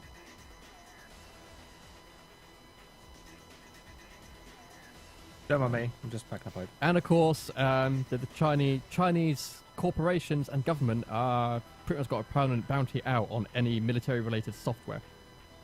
As well as a pretty permanent disclaimer, it wasn't us. Yeah. Knowing most Formula One teams, though, if they had the opportunity to let people piss around with a simulator to get the feedback, I think they'd quite happily let that out into the wild. I don't think they would. Mind you, with Marisha going under now, I suppose there's a chance we could get someone's simulator if because the administrators have been auctioning off a load of their stuff, including some of the simulation gear for a few grand. And I was sat there going, "Oh, I've only just come out of debt. God damn it! I want the shinies." Well, speaking of shinies, the Tekken 7 arcade intro video has been released. Ooh, officially or unofficially? This is officially. Awesome. It features a number of fresh features as well as new fighters Claudio Serafino, Katrina Alves at 1 minute mark. This is following the location test period in October. It's due for general release in February 2015. Is that general arcade release or general console release? Japanese release. It doesn't mention anything else. But it will be coming Unreal Engine 4 to Xbox One and PS4. It also mentions the Arab character, which is new in there. But yeah, there is a new Tekken 7 and now trailer. I must go and watch it. Although, after the show. There's a bit of dubstep in there. That has been in Tekken for, about 3-4 years now, so that's not really surprising. It looks pretty. well, since Tag 2, wasn't it? No, before Tag 2. Yeah. I mean, Tag 2 was derided because of the amount of dubstep in it. But when actually playing it, I found it wasn't all that offensive in the slightest, and actually kind of fitted with the tone of the game. So I wasn't really too upset by the dubstep. But I remember Tekken 6 having a little bit. I think Tekken 5 had a smidgen as well. So yeah, there's been a much. There's been a fair amount of it in the ways. To be fair, most of the Tekken music is largely unforgettable to me anyway. So a lot of the Tekken It music back looks in the day like was all your unforgettable. favourites are still in there. Huh? It looks like all your favourites are still in there. I know Lei Wulong's supposed to be back, so he's like 1,000,000 years old by now. yeah, but they've never been very consistent with the ages of a lot of the characters. So Well, they have actually. The storyline has been there explaining the time difference between the things and how the characters have aged and so on and so forth. And some of the characters who have appeared to got younger have actually either been in cryosleep or dead, so and been replaced. We're on our second King and Armor King now, I think. So yeah, and the sisters of Anna and Nina were in cryosleep between Tekkens 1 and 2, so they kind of missed a fair chunk of their lives. So yeah, I still remember the UK booklet for Tekken Tag Tournament. The first Oh, one. Start there invulnerability going, frames. huh? You actually have invulnerability frames. Yeah, they've got like an armor and system. back then, the official booklet states Jun being Jin's mother, despite there only being a couple of years difference between their printed ages. And there are specials. Yeah. No, but Jun is Jin's mother. Huh? Well, don't forget, her time in Tekken, between Tekken 2 and 3, she gave birth, and Tekken 3 starts 19 years after Tekken 2, and Jin was supposed to be something like 16 at the time in Tekken 3, so she's had plenty of time to have a child. But she has not physically aged. I mean, she is Japanese, so I can give some credit for that. It was probably a typo. Idiot. It looks like they're certainly promoting the online arcade versus mode. Yay! Well, there's a shit ton in there. Well, It's these just a days, shame that we'll never see it in the UK in terms of online arcade mode. We probably will. I mean, don't forget, things like Street Fighter 4 try to do the online arcade thing where you'd be playing a single-player game, but you could be interrupted by an online player. Like in the arcade, where the other person could just come and sit next to you and go, I'm interrupting your game now. You seem to be doing far too well. Allow me to fuck it up for you. Or you just get that cunt Akuma coming along and go, your game is ruined now. Fuck you. That happened to me a lot in the earlier Street Fighters, and it used to piss me off so much. No sign of any oversized characters. Oh, wait until they show the end boss. That will be guaranteed to be some stupid-ass impossible-to-kill bollock head. Probably. At least Any you more didn't have news from that the room? fucked up version of Tekken 5 on the PSP. Hey, you don't just Tekken 5 on the PSP. That was amazing. That was For British. every character, my second fight was fucking Azrael, okay? Azrael was Tekken 6? No, Tekken 5. Moving No, on. not on the PSP. Further Tekken 5 news. Dark Resurrection didn't have an end boss. It was all just constant battles. There wasn't an I don't think there was an arcade mode. There was an arcade mode It's been a while since I've played on it. my copy, and for every single character, no matter who I chose, second fight was always Azrael. Sucks for you. Yeah, it does. Yeah, has anyone else got things? That's me. That's you done. Yeah. I've only So, got one general piece of news left. Turns out that Call of Duty Advanced Warfare, just apart from a couple of issues, hasn't been entirely terrible. Which is good, because the sales of Call of Duty means that a program that they do on the side called the Call of Duty Endowment has more than tripled the number of job placements for veterans. Wasn't Call of Duty veterans. No, Sorry. there are, at pretty much any given time, there are 750,000 unemployed Army veterans in the United States of America. Or it says so, apparently, according to the Bureau of Labor. And Activision have had for a few years now a program they call the Call of Duty Endowment, which is basically funds trying to find returning veterans not just jobs, but long-lasting jobs with decent pay. Something that we need over here, really, for everyone. Yeah, true. Yeah. And this was 2009 it launched, so until last year, the endowment had managed to find just under 2,000 veterans jobs. This year alone, they've more than tripled that number, helping more than 19,000 veterans, placing more than 5,000 of them in new careers, with an average salary of $46,000. That's not bad. That's not bad at all. That's $1,000 higher than national average. So Something worthwhile coming out of that, which is good. yeah. They'll be working for Bills and Moon, creating terrible, terrible, terrible fiction. Well, yeah, but I do like that they're using some of the money for this for something that's actually worthwhile. Because when you're a veteran in America, you know, most of the homeless people and drug addicts are veterans, which is sad. And the reason... Moving on. I was going to say, the major reason they've had such a huge success with this program is that they had no main leader of the program until the last year, until they hired a fellow called Goldenberg, who is a current commander in the Navy Reserve.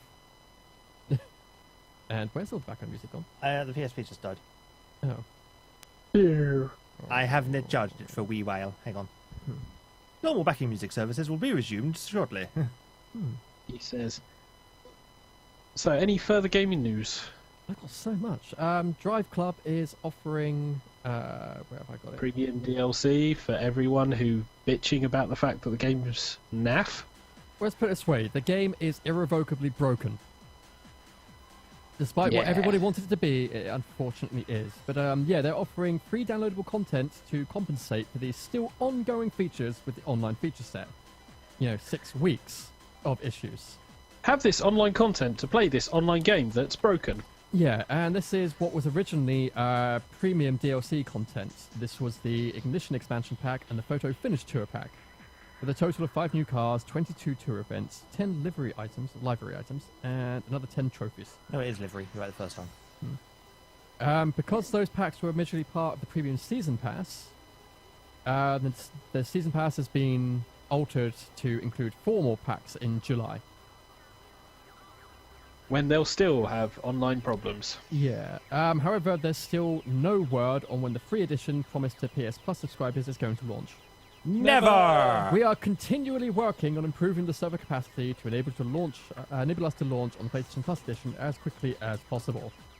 Never. Drive Club, Last Guardian edition. I was going to call it the Duke Nukem Forever edition because, at least Last Guardian's got some hope of coming out and being good. We said that about Duke Nukem. And after 2 years, Google Glass is slowly dying because developers and everybody else is running away from it. They're not so much running away from it, it's just where it's not quietly given up. It's not getting a commercial launch anytime soon. No, they pushed back the commercial launch, and it's still going to cost a exorbitant sum for the average person. And so a lot of people have been going, oh, all our casual stuff then, not so much point developing it if it's not going to see the release anytime soon. But in the industry, it's still going quite strong. Within, especially the medical industry, for instance, or other things like that, there's actually still quite a good push for it. So in the commercial, non-domestic use, it's still quite good. Yeah, like I say, as far as it goes for certain industries, companies, niche markets for it, Google Glass is surprisingly lucrative. But for a consumer market, nobody really wants anything to do with it because it's not coming out anytime soon. Well, for starters, smartwatches have replaced most of the stuff that Google Glass could have done, and a lot quicker and better. Yeah, wearable tech is getting silly. And Google Glass was essentially a slightly laggy, sometimes not quite that good. Well, it's the forerunner of the idea of wearable tech. It's a glorified voice command module for your phone, pretty much. But for all the things that people wanted to do for it, the smartwatch things have come along at a much cheaper price. Being able to do most of what Google Glass was touted as being able to do. Whereas for things like hospitals, Google Glass is actually one of the coolest things ever because you can start training surgery interns without having to have them directly there in the operating theatre. Yeah, and they get a much better view because it's literally a bird's eye view of what's going on. It's literally, and also, if you are a surgeon, you can have the medical databases right there in your peripheral vision without having to worry about, looking away from the table for a few minutes. That sort of application is fucking amazing. If you're recording the surgery as well, so if they can actually, if people are saying, oh, the patient got ill or something and died and it's all the surgeon's fault. The surgeon's got the recording from the Google Glass going, well, actually, as you can see from this footage, everything went according to plan. Not my fault. Fuck off. Though, it's not just that industry. There's hundreds of applications still in industry that it can be used for. Unfortunately, they're leaking employees at the moment. Yeah, a lot of the heads of Google Glass have gone now. The lead developer left, the electrical engineering chief, and the director of developer relations. So this is Babak Parviz, Adrian Wong, and Osama Alami, respectively. People. Yeah. Names of people. And of course, we've never seen. remember the funding consortium created by Google Ventures? And no. Well, Google Ventures is still going strong. Yeah, there's a consortium funded. Created to fund Google Glass between Google Ventures and Kleiner Perkins Caulfield and Byers and Andreessen Horowitz. Names of people. Those are basically two of Silicon Valley's biggest venture capitalists. If you follow that sort of thing. Names of people. They're people with lots of money. Basically, they're people in the tech industry who throw a fuck ton of money around. And they throw some our way. They'll go, your project sounds cool. We'll see if it works. Here's some cash. They've quietly deleted their website, leaving just a simple plugin running code that just directs you straight back to the main Google website. Yeah, it takes you straight back to the Glass homepage as opposed to their individual Google Venture for Glass page. Despite all of this, Google insists it's still committed to Glass with hundreds of engineers and executives working on it, as well as new fashionista boss Ivy Ross, a former Calvin Klein executive. I wouldn't be surprised if it comes back out again. Yeah.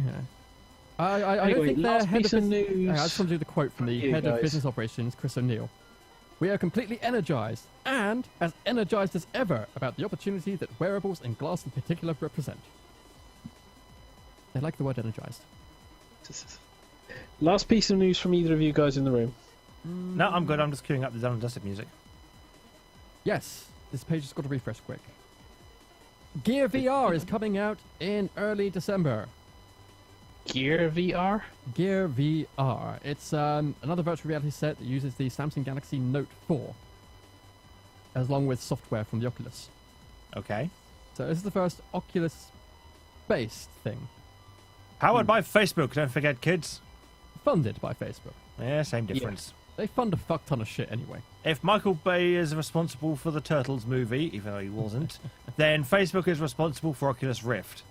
Basically, this is when did this happen? Yeah, earlier in September, Oculus and Samsung said that they had a collaboration thing going on during the press events in Berlin. No? Sorry. You bring news up as if we follow that. You're the first I've heard of it, sorry. Basically, it was an Oculus Rift development kit using a screen from a Samsung Note, so it's a completely self-contained VR headset. Ooh. Doesn't require a standalone computer, and it's powered by the phone's battery. And also has a 60 frame per second pass-through camera, so you can still view your own surroundings whilst you wear the headset. Oh god, that's going to Okay. be weird. It's got a 96-degree field of view and connects to the Galaxy Note 4 via micro USB connection. Can you hurry this along? Because I actually need a poo. Yeah. Give you yeah, but they've now given us a release date for it. The Innovator Edition, much like the Oculus Rift development kit, provides developers and enthusiasts everything they need to build and experiment with the platform before the hardware and software are ready for consumers. You'll be able to pick this up in early December for $199 or $249 if you want a Bluetooth controller bundled in. Lovely. Which is actually good because the Galaxy Note 4 is one of the better gaming devices for tablets, phones, etc. Yeah, okay, that's wonderful. I'm going to cut you off and make you shut up because Okay. we're going to play jingle because I need a turd. You can get it through the Shut up! Play your Oculus jingle! store. There. It's that time where the cast of TigerTails Radio review stuff badly. This is Done and Dusted. There you go. Right, now I'm going to go have a poo. You can talk about your stuff. But I was going to make a drink. You can still make a drink. Well, I've- just have a poo. Constantine, huh? Mine needs better than yours. There you go. Right, well, before we launch into this, one thing I do want to say is Glenn Larson died last week. He is the creator of Knight Rider, Magnum PI, Quincy ME, and Battlestar Galactica. Yep. And unfortunately, he died of esophageal cancer at the University of California, Los Angeles Medical Center on Friday night. Ah, right. So, This big loss there. This comes in the same week that oh, where is he? Basically, the guy who invented Choose Your Own Adventure games died as well this week. I should know that. You should know. Hang on, I can't find it in my list of things. So through the Rolodex about. Here we go.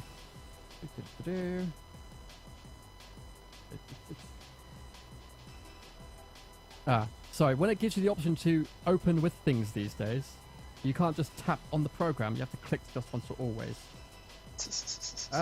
R.A. Montgomery, who was the founder and creator of the Choose Your Own Adventure series, died this Sunday just gone. So a couple of big losses, which is a bit of a shame. But this is done and dusted. Yeah, this was all the 70s, more than 200 published books, and the best-selling children's book series of all time. So this is done and dusted. This is where we review various bits and pieces and give you our opinions. As you can tell, it's going to be me. And me. Me and me. Do you actually have anything for done and dusted? No, but I can chime in with the TV talk and everything else. Like I said, That's I've had, good. between ear infection, the family thing going on, NaNoWriMo, and everything, I haven't had much time to actually do things for the purpose of actually just sitting down and talking about them later. Figures. Yeah. So what I'll talk about is Transistor. So this is a Steam game I picked up a while ago that I've actually managed to get round to playing.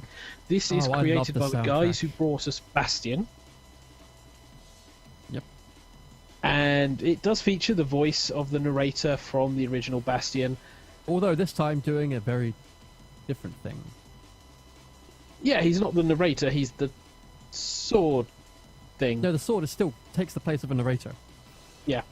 So the game starts off by throwing you literally into a very quick cutscene, and you are Well, a let's just, woman who's pulling this huge sword out of a guy's chest. A little bit of a background first. As far as I can tell, the game's world is Tron, Neo Deco Tron. Yeah, It's like it's Neo not Art really Deco explained. Tron. Hmm. It's got all those Art Deco, 40s noir sensibilities to the aesthetic design, but it all takes Yeah. place within a giant computer server, not well explained from the bits of the game that I played yet. No, it's not explained at all. But you are You all can computer establish programs, that, as far as I can but tell. that's part of the story as you start building through it. So this is where starting from the beginning does help. So you are playing Red, a woman who apparently has lost her voice. A because of nightclub an event. diva. Hmm? A nightclub singer diva. Yes, and she's apparently lost her voice. This random guy who you will desperately be trying to figure out some information for gets killed when you were supposed to be killed by this group called the Camarilla, if I recall. And At least they're not as bad as the you Sabbat. are- Come on. Hmm? At least they're not as bad as the Sabbat. I mean, come on. but they're World of Darkness You- jokes. you start going on the run, and then suddenly you start encountering things referred to as processes and cells and this weird terrain that just erupts from this very Art Deco world, very stylized, lovely designs. We mean beautiful designs on the world for the most part. Gorgeous music, and these weird and wonderful things start appearing, and you use the sword, the transistor, to defeat them. There's a couple of ways you can do it. You can do it pretty much You can do it action-based. your action hack and slash style from Bastion. Yeah, which is Or- pretty much hit the key to activate the power. You can go tactical, sort of almost frozen synapses style. Which And gives you plot the- out every single move with each thing, plot your moves, get better bonuses, which... Yeah, it gives you the advantage of being able to pull off your moves quicker. Hmm. And it'll also give you a moment to survey, what's happening around the battlefield. Usually a lot of With shit. the downside that you then can't use most of your abilities for a short while afterwards. But the game has these things that you unlock and you unravel and you discover as you go through it, because each power you pick up can become a major power you use in the game, a boost to the power you use in the game, or a passive within the game. And each one unlocks a bit more story about people. Yeah, you meet. I like that because the system is not complicated to begin with, but you can put off some awesome shit. And they're very clear about how each skill modifies all the other ones. Oh god, So yeah. I it mean, looks when you start complicated digging as all hell. into finding what works, Yeah, it looks complicated as all hell, but Mm. if you take just a couple of moments to read, it's really, really simple.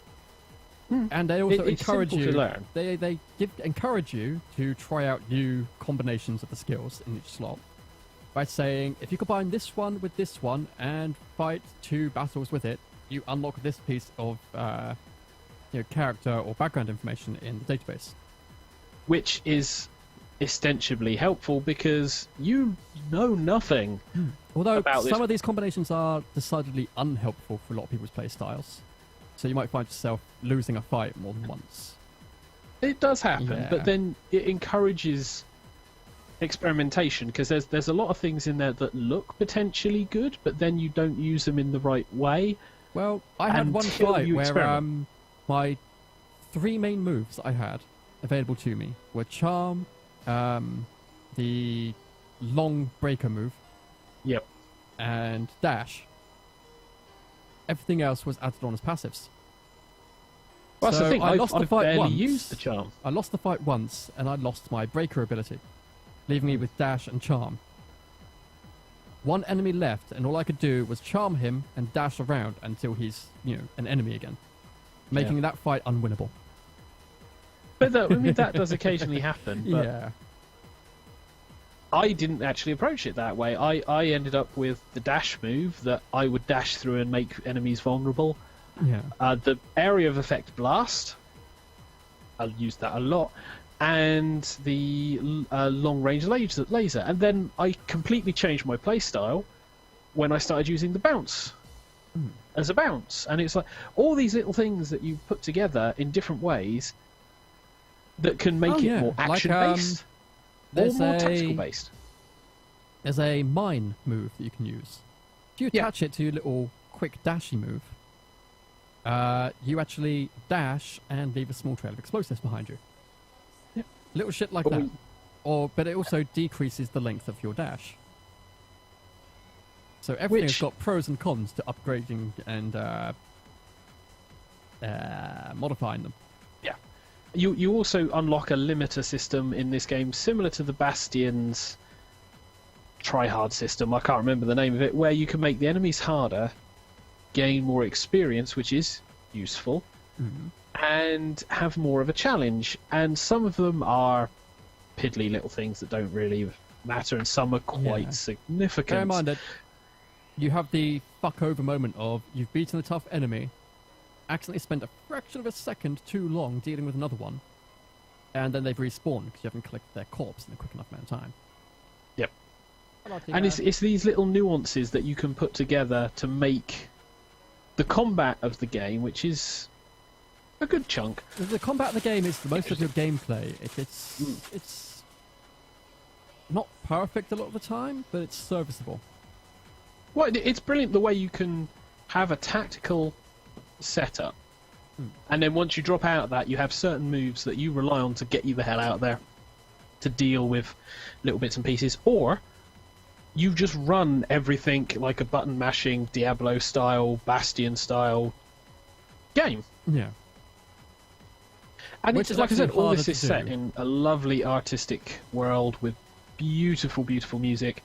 And you do Darren Core invest. was the composer. And you do yeah, invest a certain amount of kind of emotive resonance with the characters, because clearly Red is pissed. You do that first moment you have where it's, hey, there's a poster view at the end of the alley there, and you sit there. If you don't click away from the poster quick enough, you get the guy in the sword that go, "Come on, Red, just leave. Just come on." You actually empathise quite well with the lead character, because you can hear his heart break in that moment. Yeah. and there's lots of other little rises. You get little moments as well, like ones. if you find an alleyway in which you find a little terminal in which you can order food. Yep. If you order what the sword suggests, the seafood special? The seafood monster special, yeah. And you actually go back to Red's apartment at one point. You actually get an extra little scene of them ordering the right food, and she actually propped up the sword on a chair and draped his old jacket around him. Yeah, I saw that, and it was like, I was like, oh, I'm happy about that. Kind of sad as well. I've got a question. Yes. Transistor. Thank you. You're welcome.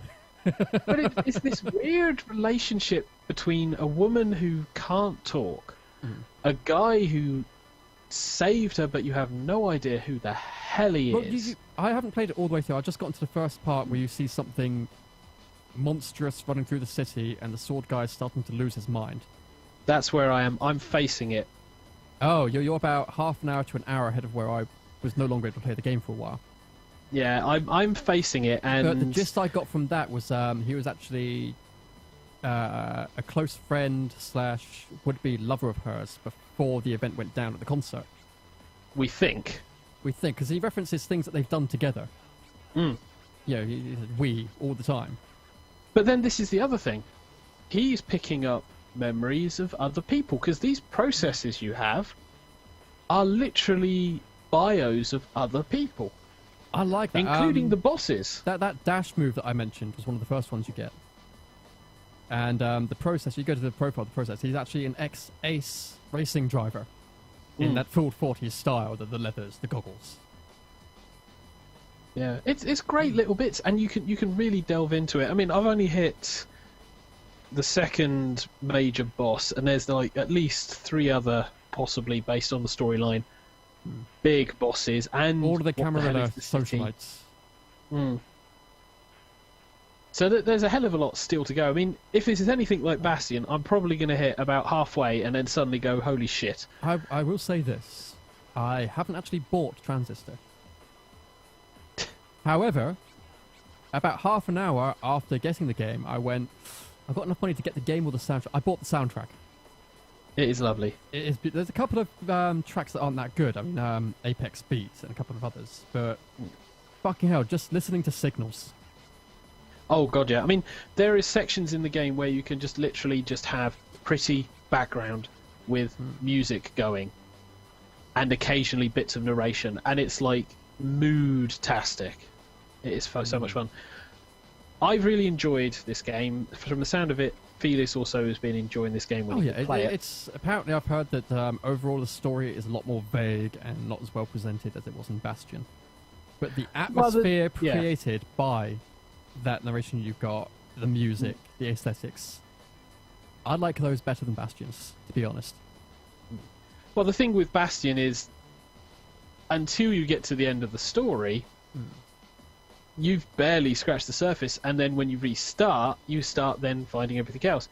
In this, it's very clear you're going to have to dig and invest and feel like you're getting something back into the story of this game, because it's literally you dig to find out the information about the characters, the sword, the girl, who are these people, and then you get back by having all these mechanics, all this extra stuff that you get. Did forget to mention, we got to talk about the sword and the guy. The guy was killed by the sword and somehow ended up inside it. I know not how. Yeah. If you've been confused, because we didn't actually bring that weird up whilst we were talking about it. Because reasons, that's why. But that's Transistor. I've really enjoyed this game. I'm going to be playing this for a while, probably up until the point when I hit halfway through and it will be like, it's Bastion effect again, no, and then just completely stop. I would recommend it, though, to all our listeners. It's a very nice game. It was lovely on a sale, and I fully expect this to also pop on sale again over Christmas, so pick it up if you can. Fair enough. Right, so, TV news. Hang on, TV talk. I've had a thing. Hmm? I haven't played it personally, but I made Hedgie play it. Yes. Five Nights at Freddy's 2. Oh my god. Albeit the demo, but still, I made him play it. The full game is out now if you do want to pick it up. Yeah. This is fucked up, this game. Okay, the first one was fucked up anyway, as we know, but the second one... Remember that little feeling of safety you got when you played it and you closed the doors and you knew that you were pretty much safe as long as the power You had rained? doors, yeah. Yeah, that's gone. No more doors. The doors are gone, yeah. The doors are well and truly gone now. They give you a hat. You get a Freddy mask, yep, which you can wear to try and fool some of the animatronics into thinking you are indeed not out of costume. That doesn't work on all of them. No, it works on most of them, as does flashing your flashlight as well. Because you get a flashlight now, which is nice. That's an upgrade. So all the cameras have a little torch you can use to fire off and try and scare the animatronics a bit. But if they're coming right in front of you, as opposed to a blank wall, there is now a hallway with no doors. Thanks. And you can see the animatronics coming at least. So there's that tactic. So you can flash your light, you can put on the Freddy mask. However, they've added a couple of new dynamics. Box. Yeah, the first one is the music box. There is one animatronic there who is not fooled at all by the Freddy mask. He is a little puppet character, but he is kept entertained by the music box, and as long as you keep that wound, then you're good to go.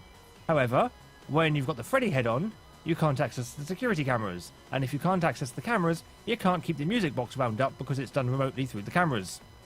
Yeah. Yeah. There's also Foxy, he's back, but again, he can be scared by the camera, so it's not too bad this time. But there is a second Foxy called the Mangle. Foxy! He's called the Mangle, and basically, the new Foxy was a case of he was one of these animatronics that the kids couldn't keep their hands off, and in the end, he was being broken so many times by the children that they just left him as one of these pull apart, put back together toys. So Who now, would play with that? apparently everyone. The kids couldn't keep their hands off him, according to the phone guy.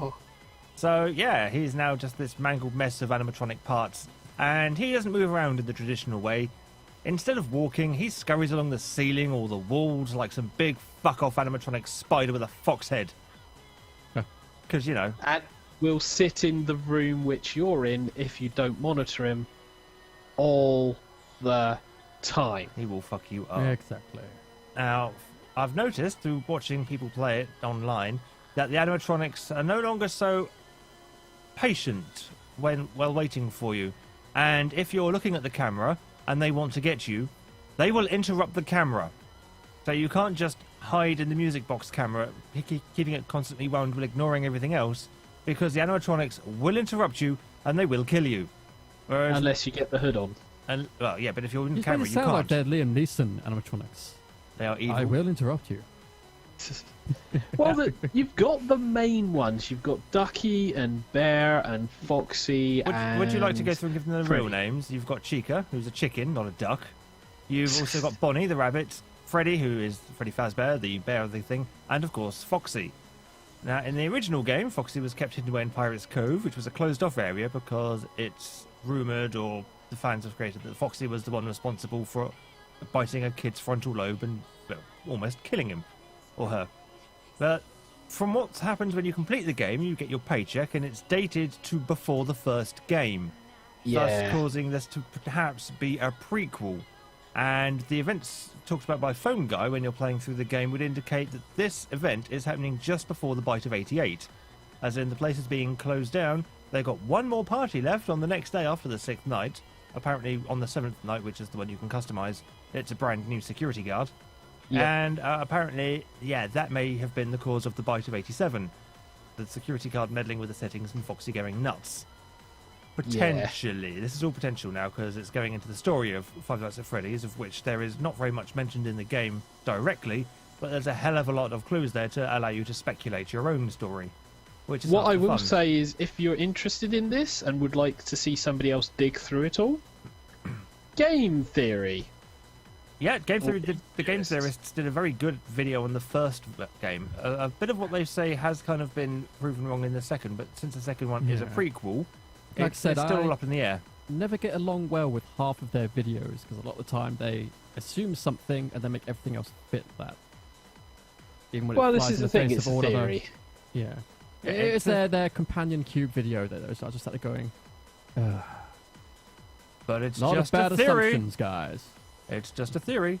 I A know. game theory. Well, this is the thing, it's a theory, and until there's a way of proving it's a theory, it's a theory. It's just as valid as all the other theories, no matter Yeah. how badly construed it may be, Because, after all, Princess Peach is actually dead. apparently. In a timeline. Which is In the potential. future. Yeah, it has possibilities. But no, the actual game itself is still just as fucked up as the first one. The jump scares is still just as jump scary. Go. But they've also given you vents. Yeah, to replace the doors, you now have air vents and cameras inside the air vents, so you can actually watch the animatronics crawling through the vents to get you, and you can hear them clunking their way through the vents as well, just to give you a bit of an audio cue. Foxy doesn't do that, he goes straight through the main doors, and occasionally, to give you half a chance, he will stand in the doorway and just stare at you, giving you a chance to put on the Freddy mask and or flash the light, because you can't do both at the same time, because fuck everything! See, there is a way to beat most animatronics. However, there is one animatronic who will not hurt you in the slightest. He's a lovely animatronic. He's a little boy holding balloons, known as Balloon Boy because of it. And all he does is laugh. And he'll come into your office and laugh, and laugh, and laugh, and laugh, and laugh. therefore cover up the other ones coming. Not just that, he'll attract the other ones. Aha. Because these new animatronics have upgraded AI and facial recognition. So basically, when they're wandering around, you're a bit confused. That's a great idea. Well, in the night Sort of time. in universe, killer animatronics have gone through security guards. Like, let's upgrade their AI to make it be even more deadly. Well, no, because they're not technically killer animatronics. They're just you're breaking the rules by not being in costume. Therefore, you need to be put into a costume. That's the whole point. But in the daytime, when the normal mode is active, they can see the fact there's a person, a child, and therefore they can do their normal, happy, jovial stuff. But in the nighttime, in the new game, the excuse is given that they haven't really been giving any decent kind of nighttime mode, and thusly they think it's daytime permanently, and will be walking around looking for where the entertainment is. And if they go into a room where there isn't any noise, they think, oh, okay, there's nobody in this room, I'd best move on to the next one, until they come across your office where they see you're out of costume and will then try to put you in a costume. Unless you flash them off or be quiet. Yeah, stick on the Freddy mask. In the mask. Yes, stick the mask on so they don't think you're out of costume, or flash them with the light, because apparently that kind of resets their AI a bit and they piss off. Apparently. So they're suddenly not quite as murderous. But They're not quite as murderous, but they are more murderous in the sense that they are faster, they are smarter, and because of that fucking music box, you really do have to start weighing up your decisions whether you want to. Why would this guard be so terrified then? I mean, Because you what can they're see gonna them do in the is stick him doorway. into costume. Yeah, with all the Does wires. he really hate it when it tickles? Well, yeah, when it smashes your face in against the endoskeleton and just mushes you into a pulp. Yeah, that's fine. No, Yeah, no but pain there at all. you can't just sit there with the mask on because there are ones that will ignore it. The Foxy, the Mangle Foxy, that is, not regular Foxy, is not so fooled, and the Marionette isn't fooled by the Freddy mask in the slightest, which is why you need to keep the music box wound up. And of course, by doing that means you need to access the cameras, and you can't access the cameras in the Freddy mask. And so when you've got Chica standing in your doorway offering you a fucking cupcake, and you want to put the Freddy mask on... It's your birthday, okay? Yeah, it is, and... This is still my theory, and I am not changing it. And when you're there, you can just see the warning triangle flashing because the music box is winding down, but Chica's in the doorway, and you're going, fuck, what do I do? Do I let the music box wind down, and then let the animatronic that's attracted to the music box get me? Or do I let Chica get me by accessing the security cameras and winding up the music box? It's fucked. And there's like 10 Yes. of these things, There are 10 animatronics now. There is the original... including the Golden Freddy. Yep, Golden Freddy makes a comeback. So you've Dun, got... dun, dun. You've got your regular 5 animatronics. You've got the toy versions, as they're called, of all the main 4. That bugger around in the air vents. Yeah, the bug on in the events and do their shit and attack you. There's... I'm including Fox, the Mangle, in that toy section as well, because he used to be a toy until they demolished him. You've then also got the Balloon Boy, who's an animatronic, but he doesn't harm you, he just causes everyone else to harm you. And you've got the Marionette, because fuck everything. That's a stupid fucking puppet. I'm going to make the drink And- whilst you're still talking about Freddy. Okay, Yeah, I mean, and the last night is the custom night where you get the opportunity to ramp up the difficulty to a degree, because Foxy will still be Foxy, but no matter how easy you put him. Yep. Because I've literally seen people ramp his difficulty down, and it's a case of it's a Foxy run, it's a Foxy run, oh, there you go. and you're still dead. There's also, if there's some like custom ones that have been predefined, where they have their own like difficulty setting type things, and you get little awards for completing them, including little plush toy variants of the puppets, of the animatronics. And oh my god, they're so cute! I want a little plush Foxy. Holy crap, that needs to be a thing in reality. I saw someone actually tweet, I think I mentioned it to you, that they were going to get the design and do it themselves. Yes, please. I want that in my life. The cute little Foxy plush. Oh my god, I want. But they have improved the jump scares in this, because it's literally, they will hang around. Yeah, they're ramping up the And- tension, definitely. Yeah. They'll hang around, they'll bugger off, and then they'll just get straight into your face. Yeah, you'll think you're safe, and then BAM! You're not safe, and then you shat yourself. Yeah, if you want to watch somebody play Five Nights at Freddy 1 and 2, and you don't want the usual kind of just lone guy going "Ah!" all the time, I recommend you watch Dan and Phil. Dan is Not on Fire and Amazing Phil. They're both YouTubers who live together, and they've actually scored a spot on Radio 1 on Sundays, which is quite cool. But they have their own games channel now, and they've played Five Nights at Freddy 1 and 2, and I really enjoyed watching them playing through it, because it was hilarious. I was going to say, it's quite a lot of the YouTube teams now actually do live in a shared area / house, because it's so much easier for their Let's Plays and everything else that way. Oh yeah, and also Yeah. funding. And funding, yeah, it just makes everything so much easier for production and everything else at the same Well, time. apparently a lot of them all live in LA, because that's Yeah. like where the YouTube headquarters are, I'd, so it makes life easier for them that way. One YouTube play group, one of the bigger ones, the Monsters. They live in a massive fucking house somewhere. They also have my God, giant so- Nerf. They've got a house big enough for Nerf wars. Okay, let's put it that way. That's pretty cool. Would you recommend Five Nights at Freddy? Because from the sound of it, you've not played it yourself, so... No, I'm not that stupid. Aha. I've played the first one on my phone, and it's really good on the phone, which surprised me. I thought it would be quite tricky with a touchscreen, but actually, no, it works really well. And if they bring out the second one on the mobile platforms, I might be tempted to get that as well. Probably. Because, yeah, and it is good fun. I mean, I picked up the first one due to Humble Bundle, so I was quite happy about that. I also managed to get my hands on a copy of that educational game that they've zombified, and I can't remember the name of it now. Which game? The one where Typewriting with zombies? No, the one where you got to travel from the east coast to the west coast of America. Old educational game. Organ Trail. That was it, yeah, the Oh. Oregon Trail, which now became the Oregon Trail.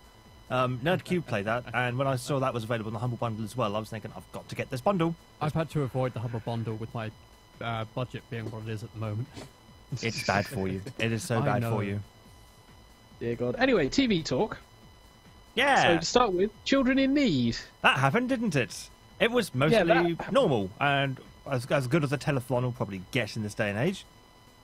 There were Especially a BBC one that relies solely on EastEnders as a way of generating interest. Yeah, what is that? I mean, Comic Relief doesn't do it anywhere near as much, but Children in Need just seems to live on Albert Square. I mean, all the times in the past it's all been, and now back to Albert Square because, yay, this is a franchise we have and don't have to pay for. Yeah. And we're not dissing on the raising of the money and the need for the charities and the need to get people putting money in and the activities. No, just the But telethon. it's the fact that you've got appalling editing. Oh, there isn't any management. editing, it's live, so it's all Yeah. down to the director, so they've got appalling direction. We got You'd be stagehands surprised running how much off. It comes down to direction. Well, there's stagehands running off set while the camera is on them, and them going fuck, fuck, fuck, fuck, fuck, fuck, fuck, and legging it. Cuts between cameras are terrible, and I mean, but there was the EastEnders stuff, As a per trailer usual.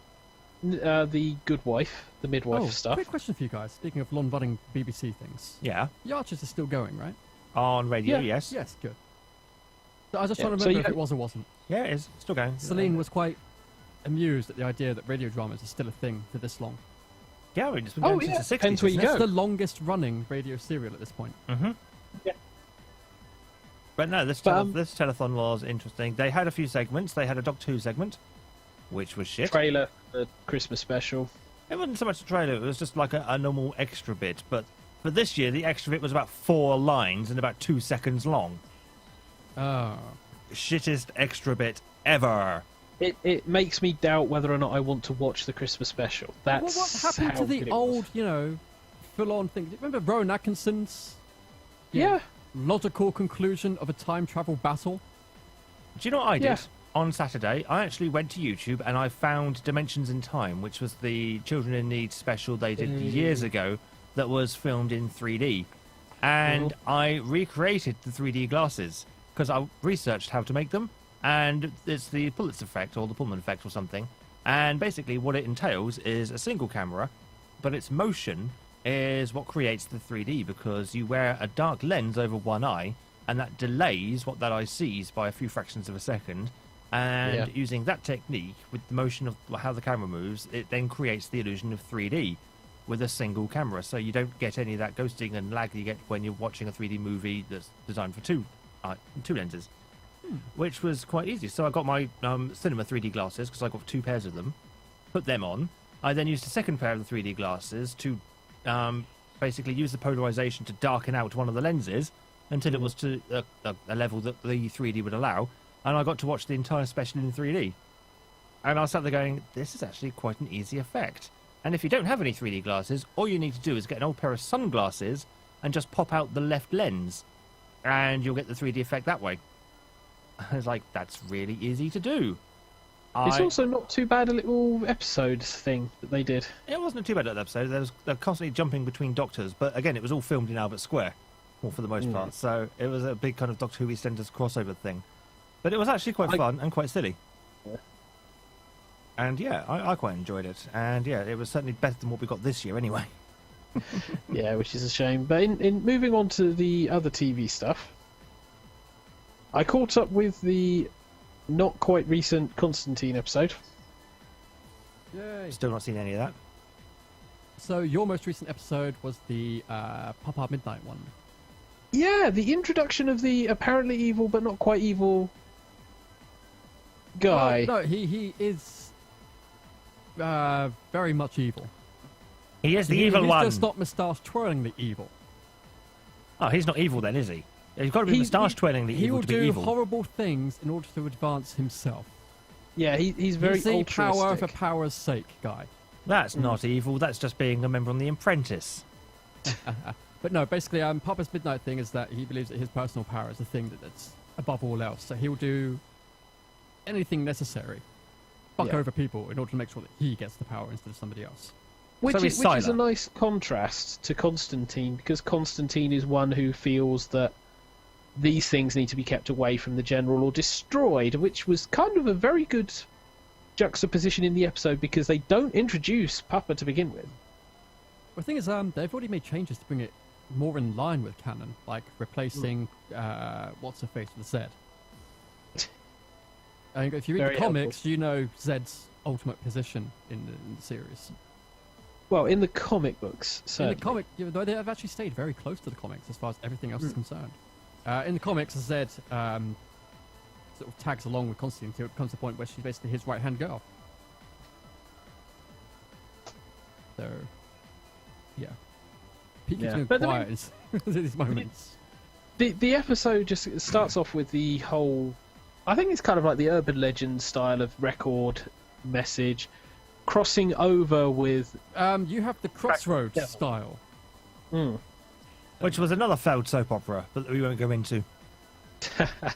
Well, But not it's- everything could be Twin Peaks, let's be honest. It's a culmination of like a bunch of different things. Like you're selling your soul for power and fame as a musician, and whilst recording your debut piece, the devil himself turns up, has a conversation, and his voice is recorded on the record, which can warp people's minds so that they end up killing themselves, other people, lots of bad shit. Just holding the record itself makes people fucked up. And yes, they did try to destroy it. Yeah, it's literally the MacGuffin of the story, but lots of interesting bits and pieces that wrap round it. You see it's not so much Zed MacGuffin, and because it actually it drives some of the story. The MacGuffin itself is an active item, which means people aren't just fighting over it like Maltese Falcon. People are fighting over it because A, it represents a lot of power to the people that want it. Yep. And B, it's an item that as soon as you have it, it has its own agenda at the same time.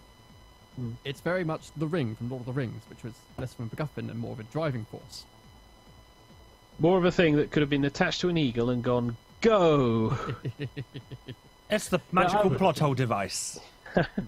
But the story does take a few little interesting twists. It introduces a few interesting characters, more history of Constantine, because you suddenly have him having connections with the music world.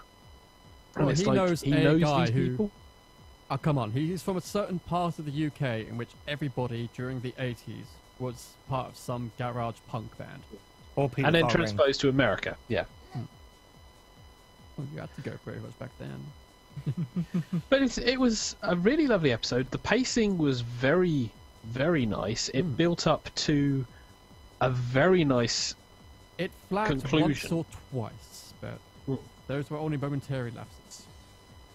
And I did like the fact that they have interesting little artifacts that are being suggested that exist in the world, like the playing card that has its own interesting little history, Well, but literally can look like what the person holding it needs it to be. I had a conversation with somebody else about this, and they said, oh, so he's just ripping off Doctor Who, because he's got a building that's bigger on the inside, and he's got this bit of paper that... I said, well, yeah, but these things are two fairly common tropes that have been used throughout a lot of supernatural sci-fi stories. Yeah. And the whole reality space warping thing has usually been used in most horror genres. Certainly the building, the idea of And- the memory paper was before Doctor Who. And yeah, and the idea of the whole make the person see what you want them to think has been a staple of any 2-bit magician character. Oh god, yeah. Yeah. It's I just mean, case look of at, Doctor Who um, capitalised on these things and sort of subverted the tropes ever so slightly and made them Yeah. a major point instead of just a thing that happens. But it's nice to see like these little pieces that litter themselves around, and What I want to know is how he got the card back. don't know. He lost it in that episode. Yeah. Remember? So I take it appears in the next one. Yes, he uses it and it's a CDC badge. I wouldn't be surprised if there's an interesting story to that card. But if you go to I Like Rainbows right after this episode, ignore the episode 5 things. I think those are either people counting counting differently or spam. The episode 4, A Feast of Friends, you actually have a new character. One of his original friends from Newcastle. When I put everything in went I Like bad, Rainbows and it shows a lot of... .co.uk. Oh. Yeah. Wow, what side did you go to? This sounds interesting. I like Rainbow Search. Now I've got Rainbow Selfie. They Or, don't even have arms. Pete, you could just go to piratebay.helpamillionpeople.com and you could use their Pirate Bay redirect thing. I like Yeah, Rainbow's I copyright like- removal requests. piratebay.helpamillionpeople.com.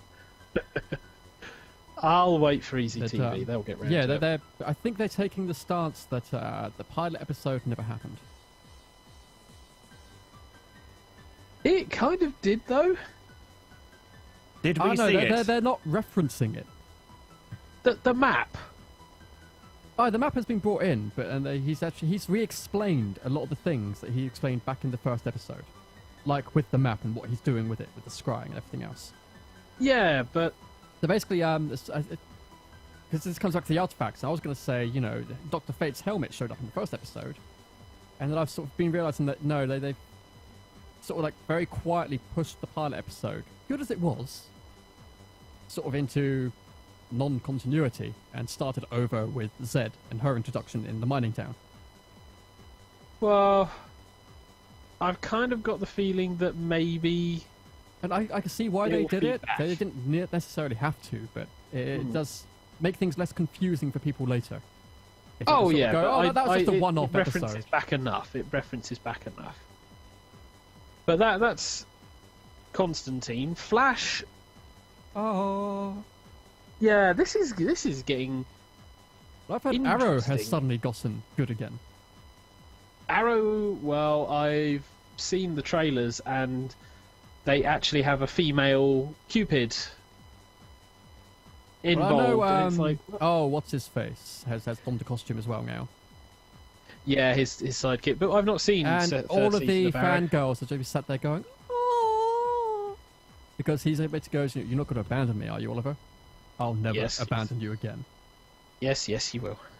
Well, let's put it this way. The last time he abandoned Roy, Oh, that was his name, Roy. Last time he abandoned Roy, he got kidnapped by an international assassin and pumped full of fucking Mirakuru. So, Yay. But anyway, we're talking about Flash. This episode, I mean, the previous one ended with Captain Cold and a tease for somebody else. This one then moves further into the Weird and Wonderfuls.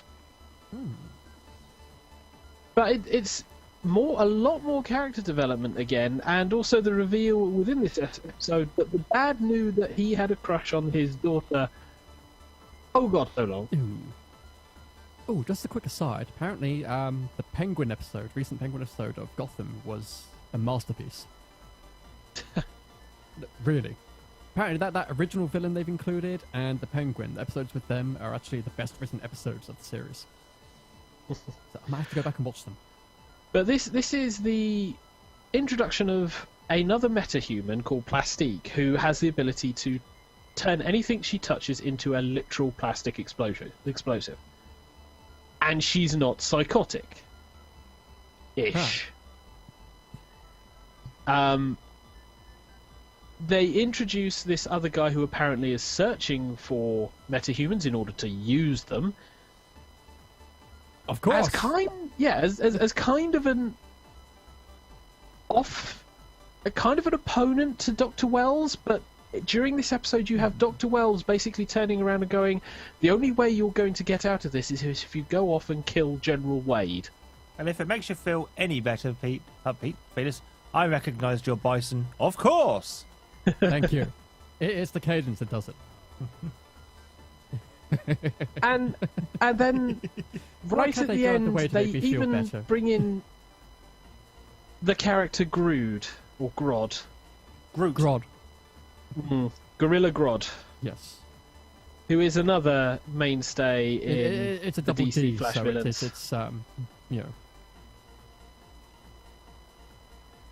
But it's interesting. I mean, there was lots of little bits and pieces in this episode that was fun. It was nice to see a metahuman that didn't want to kill everyone to start with.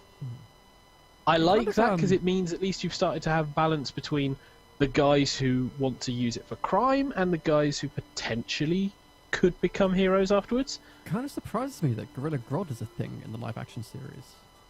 Well, Because his character the sort Flash of works... is an interesting collection of Well, heroes. Gorilla Grodd is a bad guy who aesthetically works better for the cartoon series and Silver Age throwbacks, because that's pretty much what he is. He's a talking criminal mastermind gorilla, which is hard to take seriously. Well, this is the thing. I mean, in the comics, he was embodied with radioactive power or something from an alien spaceship that gave him super intelligence. It's the mutagen then- from the Turtles! It's the Kind first of, and- episode of Middleman! And he literally becomes a person who wants to bring gorilla power to the world. So think Planet of the Apes. Heroes in a hairball, gorilla power. So it's a nice little thing.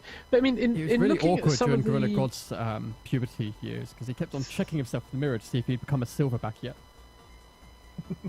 There you go.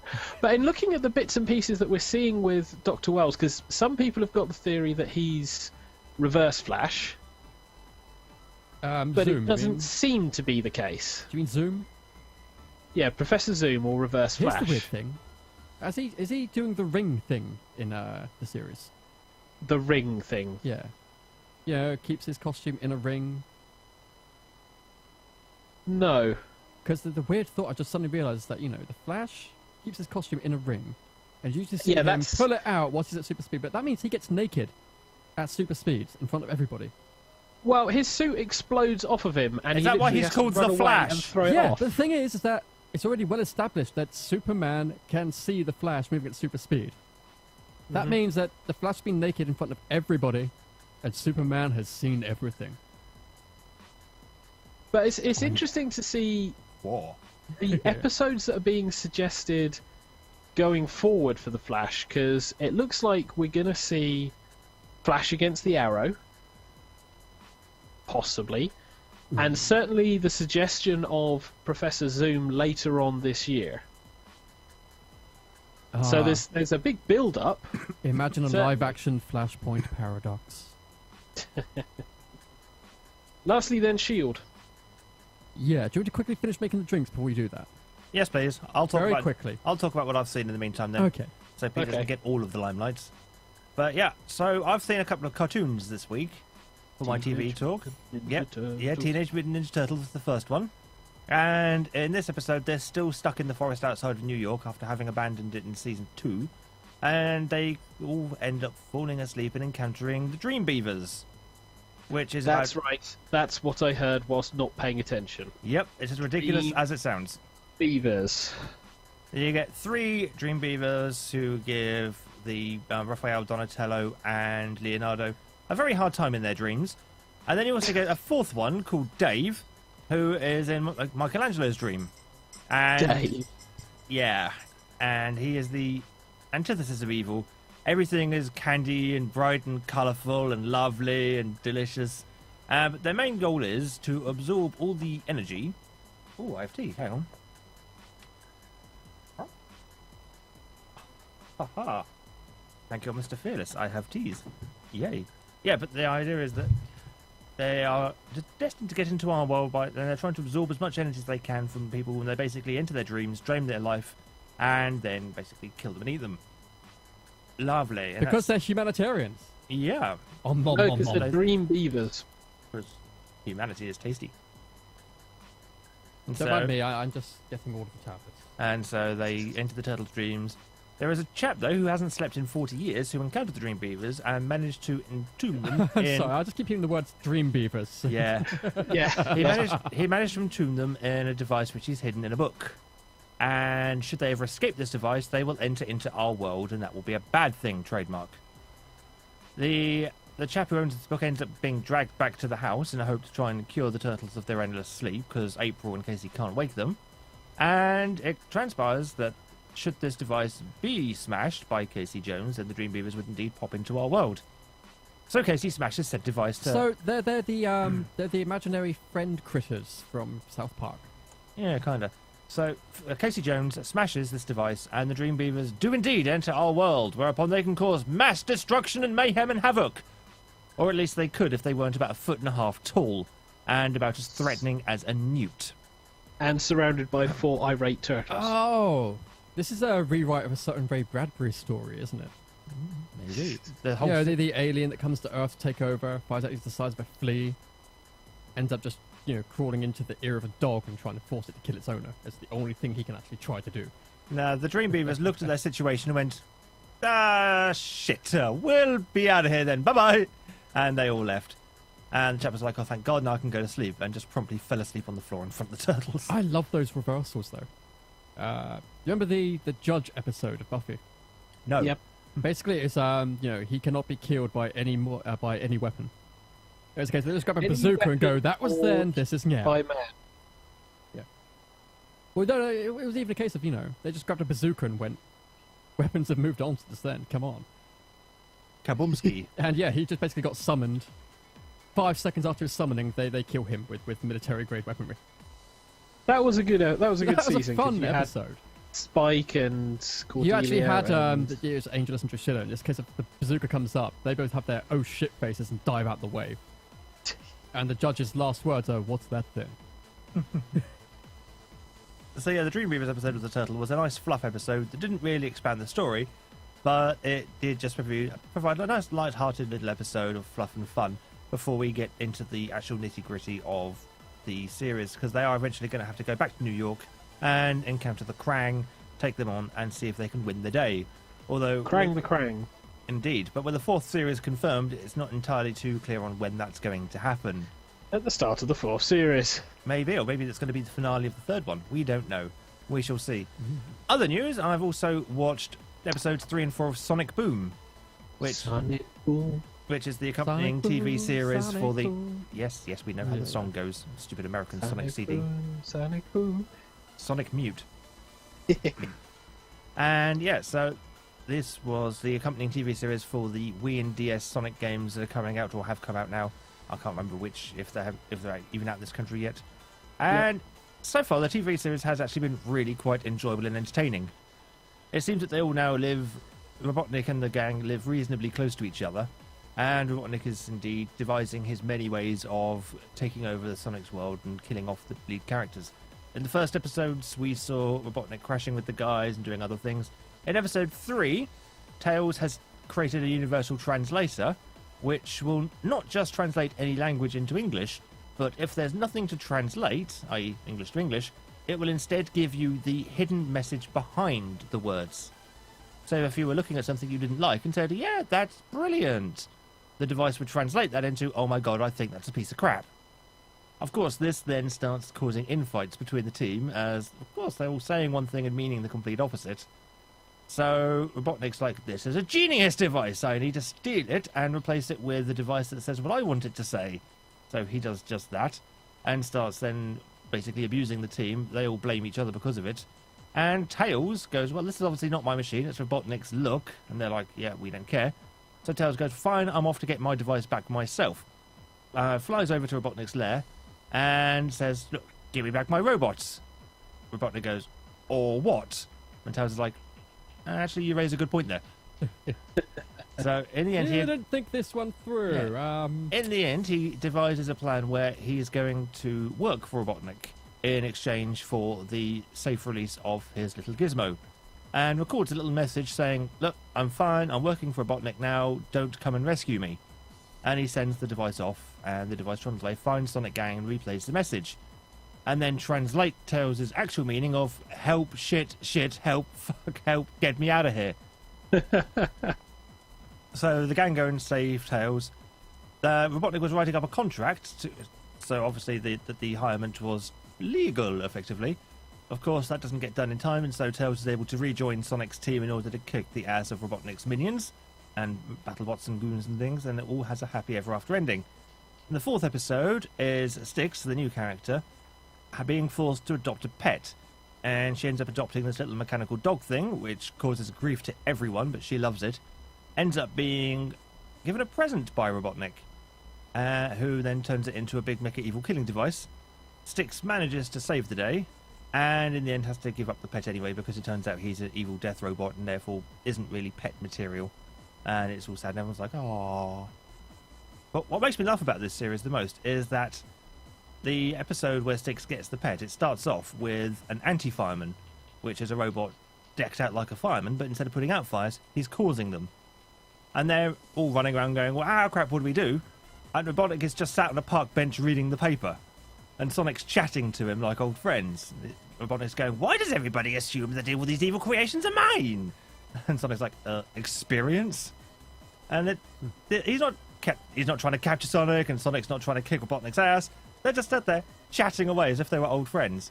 And this happens more than once in this series. And I think it's a really interesting way of looking at the series, because normally it's Robotnik up in his evil lair doing his evil things, and Sonic trying to stop him. And now they're all just kind of like half buddies on the island, kind of helping each other out when need be. This is very different, but it's very different in the right direction, and it really lends itself to the comedy of the series. He's inept Doom. Yeah, pretty much. But no, I'm actually really enjoying Sonic Boom the series. It looks like it's going to be infinitely better than the games are. Oh god. Yeah, Sonic Boom: The Rise of Lyric is already out. It's the prequel to the TV series, and it's getting slated for not being anything like Sonic 2. I mustn't laugh. No game can ever be as good as Sonic 2, I'm sorry. Sonic 2 Yeah, they're saying awful writing, tedious combat, glitchy and choppy. Oh, I wonder what that's the 3DS one, isn't it? That is the one that's on the Wii. Oh dear. Yeah, Wii U. This is the Wii U. But I think most of the reason why they say that is because they're expecting race around, spinny. And you've got the close combat combos and sudden things. Think kind of like the adventure, but not quite as... I'd say more Sonic Unleashed Werehog stages. Kind of. It's not the same as... Yeah, because the only good things about Sonic Unleashed were the daytime stages. Yeah, those stages were Those amazing. things are actually nigh on perfect for a Sonic game. I've been over this before, haven't I? I think so, yeah. Okay. Yeah. Yeah, I must- appeared. Speaking of So, Doom, Shield. a minute ago. Speaking of Doom a minute ago, have you heard they changed the backstory of Doom for the new movie? I'm ignoring that. You know it then. Yep. Okay, I'm going to read the TK. comics and be happy. TK. Yeah. Essentially, Von Doom, young gypsy child, family gets killed by corrupt official guys, decides to go travel the world, build himself up as a technological and magical, master. Comes back, takes over a country, loses his one true love in the process, gets a chance every couple of years to get back from the pits of hell, and is basically the noble demon stereotype when it comes to bad guys, where, everybody else goes, oh fuck, things are so bad, we'll get him to help us. Okay. Right? And depending on the writer, you can either go gloriously hammy with Doom, or actually surprisingly subtle and complex with most of his stories and motivations. They've changed all of his background for this now, into that he's a antisocial blogger. Yeah, I he's a think we hacker. mentioned this last week. I think we might have. Yeah. It still is terrible. Isn't he the one that's going to be played by Benedict Cumberbatch? Is he? No, Doctor Strange is rumoured No, to Doctor be Strange, up. yeah. They're all called Yeah. Doctor something. I get confused because I don't follow the franchises. Actually, I think lately he's just been not referred to as Doctor Doom, he's just Von Doom. Or Doom. Or just Doom. Doom! Click. Yeah. A toast So- to Doom! There's only one Doom, and that's To the- Judge Doom from Who Framed Roger Rabbit. Yeah. The latest episode of S.H.I.E.L.D., this is where they introduce the concept of what the actual alien writing is. Well, not the concept of what the writing is. We've had Because the surely- concept of what the writing is since they started doing the writing. I We was have gonna the say, surely- culmination of the whole Kree Cretin plot. thing. Well, we don't even know if it's Kree plot because we're We know now it's a seeing Kree. people tattoo themselves with this writing, No, right? they've explained what it is. Yes, it's a city. It's a map. No, they explained what the compulsion is and why it's there. Yes, You it's a know, all compulsion the- to let the writing come out. No, what the compulsion is. The writing's gay? No, essentially, the alien corpse and tech they found was thousands of years old. They found out that the alien itself had so many fucking amazing properties that they were barely even scratching the surface. It turns out that part of what the Kree thing was doing was basically like an SOS signal. It was a go-home thing. And because it was in the wrong hosts, it would send them crazy trying to find a way to get out the Express information. this. That's basically what it is. It's a SOS homing beacon using the wrong wetware. If But that it was explains a whole TK. lot of carving people up with symbols. Oh yeah, it's tattooing basically people up with because people symbols. could make no sense of it internally. They were driven to try to get all of the information in, make sense of it in any way that they could. Some people it was carving it into others. Some people it was painting, carvings. Carvings was the most sort of frequent one. Creating a ginormous toy city that actually really was a city. Yeah, that guy didn't even know he was doing it, which is why he was still fucking sane. But there was lots of little references and pullbacks throughout this episode because they were pulling back the memory machine that we've seen before. They were pulling back all of the other references to the aliens, to Project Tahiti. Like I said, I just loved seeing the words "it's a magical place" on that one painting. Was there a chap this called Jeffrey there? But this was all set on the backdrop of them trying to recapture Ward under the assumption that he's heading off back to Hydra. That, and he's just too dangerous in general. Yeah, well, he's walking around strapping himself with Semtex and a dead man switch. Yeah. But it's the build-up of them pursuing him all the way up to the point when he meets the Hydra guy. And Says to him- everyone, you're sat there thinking, well, clearly he's turning, clearly he's I heading just off love to the the moment bad where he guys. actually does go, I can get you close enough to Coulson to put a bullet in his face. Yeah. And it literally, once they then burst in, it's suddenly a case of, oh no, he's just killed everyone but that guy and gone, yeah, you deal with him, I've got my own issues. Sounds fair. Like family issues, Basically, his brother is an asshole. possibly. Oh, thinking of family issues. I know, Ward's already established that not a word he's said has been untrue. So remind me after this that I've also seen the Family Guy Simpsons crossover as well. Oh dear God. Oh, there's still the Futurama. Yeah, the Simpsons Simpsons. Futurama crossover. Yeah, I've not seen that one yet. Although Nitorama, I think it's that called. has happened now, but I haven't seen it yet. But there was lots of little bits and pieces. The pace on this was quite nice because they And it managed to followed drive. 3 separate story threads as well. Hmm. Yay! Well, they need to because if you think about it, Well, the 3 Agent separate... Carter's coming. Yeah, actually, this is the last episode before the break for Agent Carter, so we're on break now. And in a few weeks' time, it will start up again once Agent Carter has had a time to run for a few episodes. And we'll finally have a bit more information on who the hell this German immortal is. Well, Because probably that's not quite the next immortal. question. Probably not fully immortal. We don't know. Not the invulnerable immortal, just your regular longevity immortal. We don't know. But yeah, the 3 story threads for this episode were Coulson finally finding meaning to the Kree writing, Yep. recapturing Ward, and the note of dissent that's been going on for the last 4 or 5 episodes about the way Coulson acts as director and how people are starting to not trust him. That's because he was going crazy. Yes. All But it was GH332 and no play makes Coulson go something something. Yeah. It was a lovely build up. There was also other little references that were dropped in there that you could easily miss, such as a reference to Strucker. Because he's the guy that you see at the end of Captain America Winter Soldier in that extra bit. They're linking in and building up to the potential of, obviously, Avengers 2 and more stuff that's going to be happening, which that people have been talking about with Civil War, which is yet to come out. So it's really nice to see that all these little things that they're building up on, even now, they're laying the groundwork. But one thing I will say is, these episodes seem really quick. They do seem to go by way too quickly. Yeah, because I started watching the first 5 when I downloaded them. Yeah. I was literally put on the first one, I look down, I look up, it's finished. Unlike Continuum, where I was just a case of, this episode's here like it's been on for like an hour and a half. Well, the first half... And then they of put it all se- together in the last 5 minutes, and I'll watch the next fucking one. Yeah, but the first half of Terrifying. season 1 was really slow-paced, and you felt like it was a long episode. These is just like, bang, bang, bang. But you still want to then jump into the next episode because of stuff that's been fed Happening in this one. This is the sign of a good thing. Absolutely.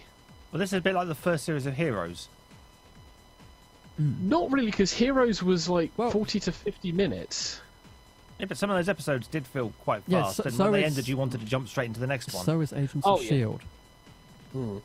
Agents of Shield has still got that 42-minute running time. Or basically an hour with ad breaks. Yes. Yeah. With It just American doesn't ad feel breaks, to be precise. But it's good. It's good to see that there's some nice comic book related TV that is building on the foundations that it's already laid down with Shield, with Flash, with Arrow. When eventually get round to seeing season 2, Constantine, and it's nice to see Teenage Mutant Ninja Turtles still going. Oh yes, and still going strong as well. Mm. This new series has been, well, say the new series, the one that started in 2012 and is still going now, has been absolutely brilliant most of the way throughout, with very few dud episodes, compared to a lot of American television, which is the few gems in amongst all the duds. So it's actually nice to see this one coming through. And it's reinvigorated people's interest in voice acting as well, which has been nice. People have been commenting on the fact that Rob Paulson is Donatello in this one, but was originally Raphael in the first cartoon. And there have been loads of voice actor crossovers from the original series coming in to do other characters for this. Not to mention all the times when they've actually done the original, well, the kind of segues with the original cartoon, and brought back all of the original voice actors from the first cartoon, which has been brilliant. Disney are finally releasing a whole bunch of the Studio Ghibli films on Blu-ray. And also their Good. best animated films on Blu-ray for Disney in general. Yeah, there's been Good. quite a few Disney Blu-rays come out. I've still got my Lion King 3D Blu-ray, and I still need to get a 3D telly for it. And oh god, Fuck you. there's another Dragon Ball movie coming out already. What, Dragon Ball Evolution movie? No, even worse. Frieza's Resurrection. Live action? And Saiyan thingies in general thing. No, it's another animated one. How? They ended it with GT. I'm sorry, what is this GT of which you speak? It's where they made Goku into God. He means it doesn't exist, Pete. Yeah. Like Mortal Kombat Annihilation. And Street Fighter, The Legend of Chun-Li. And Red Cane Channel has just said, Transistor has DLL in-game files named OpenTK. And it's like, I'd rather not, thank you. depends how you open him, really. I'd rather not, thank you. That You're depends in the what you room. use. I can be opened Rather with tea. not, thank you. You provide me with tea, I open my mouth, I pour tea down it. You've opened TK. That's still mildly horrifying the way he phrased it, you know. Yeah, yeah. When Pete the tiger agrees still that leering? something is... Oh God! Why did you point that out to me? Hello, Fearless. Lo siento, señor. Mi no comprende inglés. Buongiorno, So Fearless. that's it for episode Shit. 35. Lo siento, señor. Mi no hablo español. Season 8. We will be back Monday. Oh, we finished for the show, have we? Yeah, we it's might like even have been an Alex back hour. next week. I was going to say, we're only two. half an hour late, and I'm still behind on my Yeah. word count, so thank you, both of you, you bastards. You're welcome. Well, we're now into the December run up, so it's like there's barely a few episodes that we can It's TK. overrun on. TK. What? I guess you could say that all of our tangents are the bane of your existence. I have a mute Don't- button, and I'm not afraid to use it. Don't you have narration to finish and upload, Felix? I do. When he can Like- talk properly. Thankfully, the Ages. painkillers are making it okay for me to move my jaw. But I'm still kind of talking out of one side of my mouth. Can you go, bah, yet? Ow. This is about as far as I can open my mouth without pain. I'll have to wait 30 seconds in order to see that. Yep. Ow. Yeah. But I think on that note, we need to start saying our good nights because it's late and I'm tired. You're tired. Mind you, I got up at 1 o'clock this afternoon because I totally slipped in by accident. I woke up when TK called me. About 5:30 this afternoon. Yeah. You'd got home from work by then, Pete, hadn't you? But the thing Yes. is, my phone was on the other side of the bed, so in my sleep, I woke up quite quickly because I rolled over onto my left, still on the pillow, onto my ear. I went, ow, fuck! Yes. Like I said the other day, because the jaw thing is happening as well, when I was trying to talk to my deaf grandmother on the phone, normally you very much have to articulate. So I had to apologise to her that the end of every other sentence was fuck ow. Go Anyway. you. So, on that note, it is a good night from the Xavier. Yes, it is good night. It's a good night from the Felis. Good night. And it's a good night for myself, TK, who for the first time is actually a tiger tonight. TK Tiger with a leather tiger jacket. skin. And then the jacket. Yay. Yeah, Oh, indeed. hang on, I'm trying to arrange this one. Yay. All you need now is a jetpack. Fuck yeah, that'd be awesome. He does have that kind of Rocketeer look, doesn't he? And, Yeah, and some absolutely. goggles. And goggles But are in this face is- rig. We could actually sort of like Yeah. rig up some sort of reward punishment progress. Like if TK does well on the show, he'll get a rocket pack. If he does not do well, we'll force him to watch Captain EO. That was On the that Michael note, I Jackson think we thing, need to wasn't it? finish. Yes. That wasn't too bad. I've seen worse. You know, like Street Fighter, The Legend of Chun-Li. At least Captain EO is still allowed to exist. Touche. But yes, it's a good night from all of us. Thank you very much for listening to this week's Shenanigan. We'll be back next week around about 8 o'clock with another half an hour of overrun, he promised. Even though Well- it's probably a lie. But until then, it's night-night, everybody. Night. Night-night. Night, night.